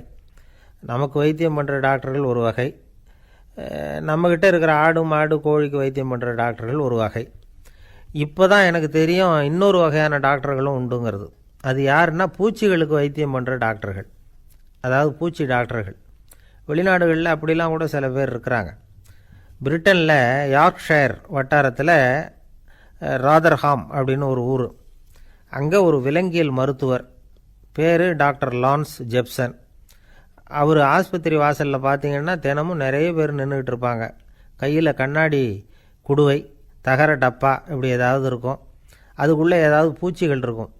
அதுக்கு வைத்தியம் பண்ணுறதுக்காக வந்தவங்க தான் அவங்கெல்லாம். சிலந்தி பூச்சி, பல்லி, தேளு, பாம்பு இப்படி ஏதாவது இருக்கும். பொழுதுபோக்காக சில பேர் நாய், பூனை, கிளி, மைனா, புறா இப்படி ஏதாவது வளர்க்குறாங்கல்ல. அது மாதிரி இப்போல்லாம் தேளு, பல்லி, பாம்பு, பூச்சி இதையெல்லாம் வளர்க்க ஆரம்பிச்சிட்டாங்களாம். இது ஒரு புது ஃபேஷன். இப்போ கூண்டுக்குள்ளே டப்பாக்குள்ளே போட்டு வளர்க்குறது, அதுக்கு ஏதாவது நோய் வந்துட்டுதுன்னா வைத்தியம் பண்ணுறதுக்கு டாக்டர்கிட்ட வந்துட வேண்டியது, இப்படி இந்த பழக்கம்லாம் நிறையா வந்துட்டுது. ரத்தம் உறிஞ்சிற அட்டைகள் கூட இவங்ககிட்ட வைத்தியத்துக்கு வருதான். சிலந்திகளில் செங்கால் சிலந்தின்னு ஒரு வகை. மத்திய அமெரிக்க காடுகளில் இது அதிகம். சிலந்திகள்லேயே ரொம்ப விலை உசந்தது இந்த ரகம்தான். கால்களில் சிவப்பு கோடுகள் இருக்கும். இந்த இனம் இப்போ குறைஞ்சிக்கிட்டே வர்றதுனால சர்வதேச விதிகளின்படி இவற்றின் ஏற்றுமதி இறக்குமதிக்கு தடை விதிக்கப்பட்டிருக்குது. அதனால் இதை வளர்க்குறவங்க வீட்டுக்குள்ளேயே இனவிருத்தி மூலமாக பெருக்கி விற்பனை பண்ணிட்டு வராங்களாம். அந்த வகை சிலந்திகள் தான் இப்போ வைத்தியத்துக்கு அதிகமாக வருதான். சரி, இதுக்கெல்லாம் எப்படி வைத்தியம் பண்ணுறாங்க? முதல்ல அதை குளிர்பதன பெட்டியின் வழுவழுப்பான சுவரில் விட்ட உடனே அதெல்லாம் மெதுவாக இறங்கி வரும். அப்போ அதன் நோயை கண்டுபிடிக்கிறது சுலபம். அப்புறம் அதுக்கு கிருமிகளை கொல்லக்கூடிய மருந்துகளையோ வலி நிவாரண மருந்துகளையோ கொடுப்பாங்க. கால் உடைஞ்ச சிலந்திகளுக்கு பசையை கொண்டு ஆப்ரேஷன் பண்ணுவாங்க. சில சிலந்திகளுக்கு உடைஞ்ச காலை எடுத்துட்டா புதிய கால் வளர்ந்துடும். சிலந்திகளை மனிதர்கள் கையில் எடுக்கிறப்போ அது பயந்து போய் கீழே குதிக்குது. அதனால் கால் உடஞ்சி விடுது, இல்லைன்னா வயிறு சேதமடையுது. அந்த நிலைமையில் வர்ற சிலந்திகளுக்கு மயக்க மருந்து கொடுத்து ஆப்ரேஷன்லாம் கூட பண்ணுறாங்களாம். பார்த்திங்களா பூச்சிகளுக்கு வந்த வாழ்வே. நம்ம ஊர்லேயும் வீடுகளில் பூச்சிகள் வளர்க்குறது உண்டு. ஒருத்தர் வந்தார், எனக்கு 3000 கரப்பாம்பூச்சி அவசரமாக தேவைப்படுது, எங்கே கிடைக்கும்னு கேட்டார். கரப்பாம்பூச்சியா? அது என்னத்துக்குன்னு கேட்டோம். அது வேறு ஒன்றும் இல்லை, நான் குடியிருக்கிற வாடகை வீட்டை காலி பண்ண போகிறேன். வீட்டு சொந்தக்காரர் என்ன சொல்கிறாருன்னா, இந்த வீட்டுக்கு நான் குடி வந்தப்போ எப்படி இருந்ததோ அதே நிலைமையில் விட்டுட்டு போகணும்னு வீட்டுக்காரர் சொல்லியிருக்கிறார், அதனால தான் கேட்டேன் அப்படின்னார். ஒரு தந்தை தன்னோட பிள்ளைய ரொம்ப தைரியசாலியாக வளர்க்கணும்னு ஆசைப்பட்டார். அதுக்காக அவனை கூப்பிட்டு உட்கார வச்சு இப்படி உபதேசம் பண்ணார். இதை பாருப்பா, நான் உன்னாட்டம் இருக்கிறப்போலாம் எதுக்கும் பயப்பட மாட்டேன், ரொம்ப துணிச்சலாக இருப்பேன். ஒரு நாள் ஒரு அப்பாவி எலியை ஒரு பூனை துரத்திட்டு ஓடிச்சு. நான் உடனே என்ன செஞ்சேன் தெரியுமா? அந்த பூனையை பிடிச்சேன், அது வாலில் ஒரு பட்டாசு சரத்தை கட்டினேன், கொளுத்தி விட்டேன். படபடன்னு வெடிக்க ஆரம்பிச்சுட்டுது. அது துள்ளிக்கிட்டு அங்கேயும் இங்கேயும் ஓடி இருக்கு பாரு ஓட்டம், ரொம்ப தமாஷு அப்படின்னார் அப்பா. இப்படி சொல்லிவிட்டு பையனை பார்த்து, இதை கேட்குறதுக்கு உனக்கும் துணிச்சல் வருதா? நான் என்னுடைய செயலை நீ கேட்குறப்போ உனக்கு துணிச்சல் வருதா அப்படின்னு கேட்டார். வருதுன்னா பையன். எப்படின்னா அப்படிங்கிற விவரத்தையும் சொன்னான் அவன். அதாவது எலியை விரட்டினத்துக்காக பூனை வாலில் பட்டாசு கொளுத்துனீங்க நீங்கள், பூனையை விரட்டினத்துக்காக உங்கள் கழுத்தில் பட்டாசு சரத்தை மாட்டினா என்னென்னு தோணுது எனக்கு அப்படின்னா பையன். பையனோட துணிச்சல் அப்பாவே நடுங்க வச்சுட்டுது. அது சரி, ஒரு அப்பா பிள்ளைக்கு இப்படியா உபதேசம் பண்ணுறது? எல்லாருக்கிட்டையும் அன்பாக பழகிறது எப்படி அப்படின்னு சொல்லி கொடுக்கணும். பிஞ்சு உள்ளங்களில் நஞ்சை தூவலாமா? ஒரு நாள் விநாயகர் ஒரு பூனையோடு விளையாடிக்கிட்டு இருந்தாராம். அப்படி ஆசையாக விளையாடிக்கிட்டு இருந்தப்போ அவரோட கை நகம் தவறுதெல்லாம் பூனையோட முகத்தில் பட்டுட்டு தான். அது ஒரு சின்ன கீறலை உண்டாகி விட்டுது. அப்பா அவர் அதை ஒரு பெருசாக நினைக்கல. கொஞ்ச நேரத்துக்கு அப்புறம் விநாயகர் வீட்டுக்கு வந்தார். அவங்க அம்மா பார்வதி தேவியை பார்த்தார். பார்வதி தேவி கன்னத்தில் விரலால் கீறினது மாதிரி ஒரு அடையாளம் இருந்தது. விநாயகருக்கு அதிர்ச்சி, ஆச்சரியம். நம்ம அம்மா இந்த உலகத்துக்கே தாயார், அப்பேற்பட்ட அவங்க முகத்திலேயே கீறலை உண்டாக்கக்கூடியவங்க யாராக இருக்க முடியும் அப்படின்னு யோசனை பண்ணார். தாயே, உன்னுடைய கன்னத்தில் இந்த வடு எப்படிம்மா ஏற்பட்டதுன்னு கேட்டார். குழந்தாய், இது நீ செஞ்ச காரியம்தான்ப்பா, உன்னுடைய கை நகம் கீறினதுனால ஏற்பட்ட வடு தான் இது அப்படின்னாங்க அவங்க. விநாயகர் திடுக்கிட்டு போட்டார். எப்படிம்மா அது? நான் எந்த காலத்துலேயும் ஒன்று அப்படி கீறினதாக எனக்கு நினைவு இல்லையே அப்படின்னார். இன்னைக்கு காலையில் ஒரு பூனையை கீறினதை நீ மறந்துட்டியா அப்படின்னாங்க அந்த அம்மா. விநாயகர் திகைச்சு போய் நின்னார். பார்வதி தேவி சொன்னாங்க, இதை பார்ப்பா, இந்த உலகத்தில் இருக்கக்கூடிய எல்லா உயிர்கள்லேயும் நான் இருக்கிறேன், நான் தான் இந்த உலகமாக ஆகியிருக்கிறேன். ஆகையினால நீ யாரை துன்புறுத்தினாலும் அது உண்மையிலேயே என்ன துன்புறுத்தினதாக தான் முடியும் அப்படின்னாங்க. விநாயகர் மனசுக்குள்ளே ஒரு வெளிச்சம் ஏற்பட்டு தான். அதுக்கப்புறம் அவர் யாரையுமே கல்யாணம் பண்ணிக்காததுக்கு அதுதான் காரணமாக. இந்த உலகத்தில் எல்லாரையும், இங்கே இருக்கிற எல்லாத்தையும் தாயின் வடிவமாக அவர் பார்க்க ஆரம்பிச்சிட்டாராம். குருதேவர் ராமகிருஷ்ணர் இந்த கதையை எடுத்து சொல்லியிருக்கிறார். நபிகள் நாயகம் ஒரு தடவை ஒரு நாற்காலியில் உட்காந்து என்னமோ யோசனை பண்ணிகிட்டு இருந்திருக்கிறார். அப்போ அவரோட உடையில் ஒரு கீழ்ப்பகுதி தரையில் படிஞ்சு கிடந்திருக்குது. அங்கே விளையாடிக்கிட்டு இருந்த ஒரு பூனை அது மேலே வந்து படுத்து தூங்கி போச்சு. தொழுகை செய்ய வேண்டிய நேரம் வந்துட்டுது. நபிகள் நாயகம் எழுந்திருக்க பார்த்தார். அப்போ தான் பூனை தன்னோட உடை மேலே படுத்து தூங்கிட்டு இருக்கிறது கண்ணில் படுது. பூனையோட தூக்கத்தை கலைக்க விரும்பல அவர். தன்னுடைய சகோதரியை கூப்பிட்டார். ஒரு கத்திரிக்கோள் எடுத்துகிட்டு வர சொன்னார். பூனை படுத்திருந்த உடைப்பகுதி மட்டும் இருக்குல்ல, அதை மட்டும் அதோட கத்திரிச்சு விட்டுட்டு அதுக்கப்புறம் அவர் எழுந்திரிச்சு தொழுகைக்கு போனாராம். அதாவது பிற உயிர்கள்கிட்ட எப்படி அன்பு காட்டணுங்கிறத பெரியவங்க எவ்வளவோ விதத்தில் நமக்கு எடுத்து காட்டியிருக்கிறாங்க. இருந்தாலும் எத்தனை பேர் மனசில் அதெல்லாம் உரைச்சிருக்குது. நாமளும் நம்ம ட்ரெஸ்ஸு மேலே ஒரு பூனை படுத்திருந்தா ஒரு கத்திரிக்கோலை தான் தேடுவோம், எடுத்துகிட்டு வர சொல்லுவோம். துணியை வெட்டுறதுக்கு பதிலாக இல்லை அதோட வாழை வெட்டினா என்ன அப்படின்னு தோணும். ஒரு ஆள் ரொம்ப பிரியமாக ஒரு பூனையை ஆற்றுல குளிப்பாட்டிக்கிட்டு இருந்தானா. எப்படி? அந்த பூனையை ஆற்று தண்ணியில் அமுக்கி அமுக்கி குளிப்பாட்டிக்கிட்டு இருக்கிறான். அந்த வழியாக போன பெரியவர் ஒருத்தர் இதை பார்த்தார். இதை பார்ப்பா, பூனையை அது மாதிரி ஆற்று தண்ணியில் அமுக்கி குளிப்பாட்டாத, மூச்சு திணறி செத்து போடும் அப்படின்னு அட்வைஸ் பண்ணார். நீ போய் அவன் வேலையை பார்த்துக்கிட்டு, எனக்கு எல்லாம் தெரியும்னா இவன். சரின்னு அவர் போயிட்டார். கொஞ்ச நேரம் கழித்து அவரே அந்த வழியாக திரும்பி வந்துக்கிட்டு இருந்தார். ஆற்றுல பூனையை குளிப்பாட்டிக்கிட்டு இருந்தவன் அழுதுகிட்டு உட்காந்துருக்கிறான். பக்கத்தில் அந்த பூனை செத்து கிடக்குது. இதை பார்த்தார் பெரியவர். நான் தான் அப்போவே சொன்னேனே அந்த பூனையை ஆற்றுல நினைக்காதேன்னு, அதை கேட்டிருந்தா இப்படி ஆயிருக்குமா அப்படின்னார். அந்த ஆள் கோபமாக இவரை முறைச்சி பார்த்தான். அட போய்யா, இந்த பூனை ஆற்றுல குளித்ததுனால ஒன்றும் செத்து போகல, குளித்ததுக்கப்புறம் அதோட உடம்பு ஈரமாக இருக்குதுன்னு அதை புழிஞ்சேன், அதனால தான் இப்படி ஆயிட்டுது அப்படின்னு நானாம். உலகத்தில் எது எதுக்கும் ஆராய்ச்சி கூடங்கள் இருக்குதுல்ல, அது மாதிரி தூக்கத்தை பற்றி ஆராய்ச்சி பண்ணுறதுக்கு ஒரு ஆராய்ச்சி கூடம் இருக்குது. அப்படி ஆராய்ச்சி பண்ணணும்னா அதுக்கு மூழ்கிக்கிட்டு இருக்கணும்ல. அதனால தான் அந்த ஆராய்ச்சி கூடம் இங்கே இல்லை. அமெரிக்காவில் பாஸ்டன் பல்கலைக்கழக மருத்துவமனையில் அது இருக்குது. அங்கே தூக்கத்தை பற்றி பலவிதமான ஆராய்ச்சிகள் பண்ணிகிட்டு இருக்கிறாங்க. அந்த ஆராய்ச்சி கூடத்தில் இயக்குனராக இருக்கிற ஒரு நிபுணர் அவர் என்ன சொல்கிறார் தெரியுமா? உங்களுக்கு தூக்கம் வரலையா, நீங்கள் நல்லா தூங்கிறதுக்கு தாராளமாக சில யோசனைகளை என்னால் சொல்ல முடியும் அப்படிங்கிறார். யோசனை தானே, காசா பணமாக கேட்டு வச்சுக்கலாமே. உணவு, மனநிலை, தூங்கும் இடத்தோட சூழ்நிலை, படுக்கைக்கு செல்கிறப்போ உள்ள பழக்க வழக்கங்கள், இது காரணமாக ஒருத்தருக்கு தூக்கம் வராமல் போகலாம். தூக்கம் வராததுக்கு இதுதான் காரணம்னா அதையெல்லாம் சுலபமாக கட்டுப்படுத்தலாங்கிறார் அவர். தூக்கத்தை வரவழைக்கக்கூடிய ஒரு நல்ல மருந்து உடற்பயிற்சி. ஆனால் ஒன்று, படுக்க போகிற நேரத்தில் இது மாதிரி உடற்பயிற்சிகள் எல்லாம் செய்யக்கூடாது. கொஞ்சம் முன்னாடி பகல்லையே இந்த பயிற்சிகளை செய்கிறது நல்லது. தூக்கம் வராமல் அவதிப்படுறவங்க பிற்பகல் நேரங்களில் காஃபி, டீ இது மாதிரி பானங்களை சாப்பிடக்கூடாது. மது அருந்துறது கூட தூக்கத்தை பாதிக்கும். வெது வெதுப்பான நீரில் குளிக்கிறது, தியானத்தில் ஈடுபடுறது, ஓய்வாக இருக்கிறது, படுக்கிறது, அதாவது படுக்கிறதுக்கு முன்னாடி ஒரு குவளை பால் சாப்பிட்றது, இதெல்லாம் தூக்கத்தை வரவழைக்கிறது ரொம்ப உதவியாக இருக்கும். இன்னொரு விஷயம் என்னென்னா, தூங்கி ஆகணுமேங்கிற கவலை வேண்டியதில்லை. அப்படி நினச்சி கவலைப்படுறதை விட்டுடணும். தூக்கம் வரலையா, உடனே படுக்கையை விட்டு எழுந்திரிக்க வேண்டியது. வெளியில் வாங்க, வேறு ஏதாவது வேலையில் ஈடுபடுங்க, கொஞ்சம் நேரம் உலாவுங்க, அல்லது ஏதாவது ஒரு புஸ்தகத்தை எடுத்து படிங்க. களைப்பு ஏற்பட்டால் மறுபடியும் படுக்கைக்கு போங்க. தூக்கம் தானே வந்துடும். ஒரு விஷயத்தை மட்டும் நல்லா ஞாபகத்தில் வச்சுக்கணும். படுக்கைக்கு போகிறப்போ உங்கள் மற்ற எல்லா பிரச்சனைகளையும் மறந்துடணும். அது எப்படி சார் முடியும்? அந்த நேரம் தானே எல்லா பிரச்சனையும் வரிசையாக ஞாபகத்துக்கு வருது அப்படின்னு நாம் நினைக்கலாம். ஆனால் பழக்கத்தில் அதை நாம் மாற்றிக்க முடியும். கொஞ்சம் முயற்சி பண்ணணும், அவ்வளோதான். இது எல்லாமே ஆராய்ச்சி பண்ணி பார்த்துட்டு அந்த நிபுணர் சொல்கிற கருத்து தான். இன்னொரு விஷயமும் அவர் சொல்கிறார். அது என்னென்னா, உடல் கோளாறு காரணமாக தூக்கம் வராமல் அவதிப்படுறவங்களுக்கெல்லாம் இந்த யோசனைகள் சரியாக வராது அப்படிங்கிறார். அதுக்கெல்லாம் மருத்துவ சிகிச்சை கொடுத்து தான் சரி பண்ணணும். சில பேருக்கு நடு ராத்திரியில் மூச்சு திணறல் ஏற்பட்டு தூக்கம் வராமல் போயிடும். ஊரெல்லாம் தூங்குறப்போ தான் மட்டும் தூங்காமல் மூழ்கிட்டு இருக்கிறது, ஊரெல்லாம் மூழ்கிட்டு இருக்கிறப்போ தான் மட்டும் தூங்குறது, இது மாதிரி கோளாறுகளால் சில பேர் பாதிக்கப்படலாம். காலு தசை முறுக்கிக்கிறதுனால சில பேருக்கு அடிக்கடி விழிப்பு வரலாம். மன அழற்சி காரணமாக சில பேருக்கு தூக்கம் வராது. இது மாதிரி கோளாறுகளுக்கெல்லாம் அதுக்கு தகுந்த மாதிரி சிகிச்சை கொடுத்து தான் சரி பண்ண வேண்டியிருக்கும்.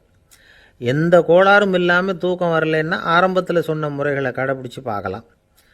தூக்கம் வந்ததுன்னா யோசனை சொன்ன அந்த நிபுணருக்கு நன்றி சொல்லலாம். ஒருத்தர் ஏன் சார் பஸ்ஸில் தூங்குறது கெட்ட பழக்கமானு கேட்டார். இல்லையே, நான் கூட பஸ்ஸில் போகிறப்ப தூங்கிட்டு தானே போவேன் அப்படின்னார் இன்னொருத்தர். அப்புறம் ஏன் என்ன டிரைவர் வேலை வேணாம்னு வீட்டுக்கு அனுப்பி வச்சுட்டாங்க அப்படின்னாராம் அவர். ஒருத்தரை பார்த்து உன்னுடைய நண்பர்கள் யார் அப்படின்னு ஒரு கேள்வி கேட்டு பாருங்க, கொஞ்சம் யோசித்து பதில் சொல்லுவாங்க. அவங்கக்கிட்டேயே உன்னுடைய எதிரிகள் யார் அப்படின்னு கேளுங்க, கடகடன்னு ஒப்பிச்சிருவாங்க. நம்ம மனசு இருக்க அது எப்படின்னா, நம்ம நண்பர்களை விட எதிரிகளை அது நல்லா ஞாபகத்தில் வச்சுக்கும். இது ஒரு ஆச்சரியமான உண்மை. உங்களால் நண்பர்களை மறந்துட முடியும், ஆனால் எதிரிகளை மறந்துட முடியாது. இது ஒரு வேடிக்கையான நிலைமை தான். அழகான தருணங்களை நாம் ஏன் மறந்துடுறோம்? இது இயற்கை. ஏன்னா நம்ம மனசு மலர்களை கவனிக்கிறதில்ல, அதில் இருக்கிற முள்ளை தான் கவனிக்குது. தன்னை காயப்படுத்துகிற எதையும் அது உடனே கண்டுகொள்ளுது. ஒரு தெளிந்த சிந்தனை உடைய மனசு மிக அழகாக உள்ள எல்லாத்தையும் கவனிக்கும். அது நன்றியுடன் உணரக்கூடிய எல்லாத்தையும் பார்த்து குறிச்சிக்கும். இப்படிப்பட்டவங்க வாழ்க்கை இயல்பாகவே நல்லா அமையும். அது ரொம்ப அபூர்வம். மனசில் உள்ள ஒரு சிறிய அமைப்பை மாற்றுவதை பொறுத்து தான் இந்த விஷயம் அப்படிங்கிறார் ஓஷோ. ஒரு யூத கோவில் இருந்து தான், அது யூதர்களின் மடமாகவும் இருந்தது. அங்கே ஒரு தலைமை குரு, அவர் ரொம்ப கண்டிப்பானவர். அந்த கோவிலை ஒட்டி ஒரு தோட்டம். ஒரு நாள் காலையில் அந்த தோட்டத்தில் 2 இளம் யூதர்கள் நடந்து போய்கிட்டு இருக்கிறாங்க. காலையில் 1 மணி நேரம், மாலையில் 1 மணி நேரம் அவங்க அந்த தோட்டத்தில் நடக்கிறதுக்கு அனுமதி உண்டு. மற்ற நேரங்களில் அவங்க மத புத்தகங்களை படிக்கணும், பிற விதிமுறைகளை கடைபிடிக்கணும். அந்த 2 பேருமே தொடர்ந்து புகைப்பிடிக்கிற பழக்கம் உள்ளவங்க. ஆனால் கோவில் மடத்தில் இருக்கிறப்போ அவங்க புகைப்பிடிக்க முடியாது, அது கடுமையான குற்றம். சரி, நாம் தோட்டத்தில் இருக்கிறப்போவாவது புகைப்பிடிக்கலாமா அப்படின்னு ஒரு ஆசை அவங்க 2 பேருக்குமே. இருந்தாலும் பயம். இப்படி கேட்டால் மதகுரு என்ன சொல்லுவாரோ அல்லது என்ன செய்வாரோங்கிற பயம். இப்படியே கொஞ்ச நாள் ஆச்சு. ஒரு நாள் இந்த 2 பேரில் ஒருத்தன் ரொம்ப கலங்கி போய் அந்த கோவிலிருந்து வெளியில் வந்துக்கிட்டு இருந்தான். வந்தவன் நேராக தோட்டத்து பக்கம் போனான். அங்கே இன்னொருத்தன் ஆனந்தமாக புகை பிடிச்சிக்கிட்டு இருக்கிறான். அதை பார்த்து தான் இவனுக்கு அதிர்ச்சி.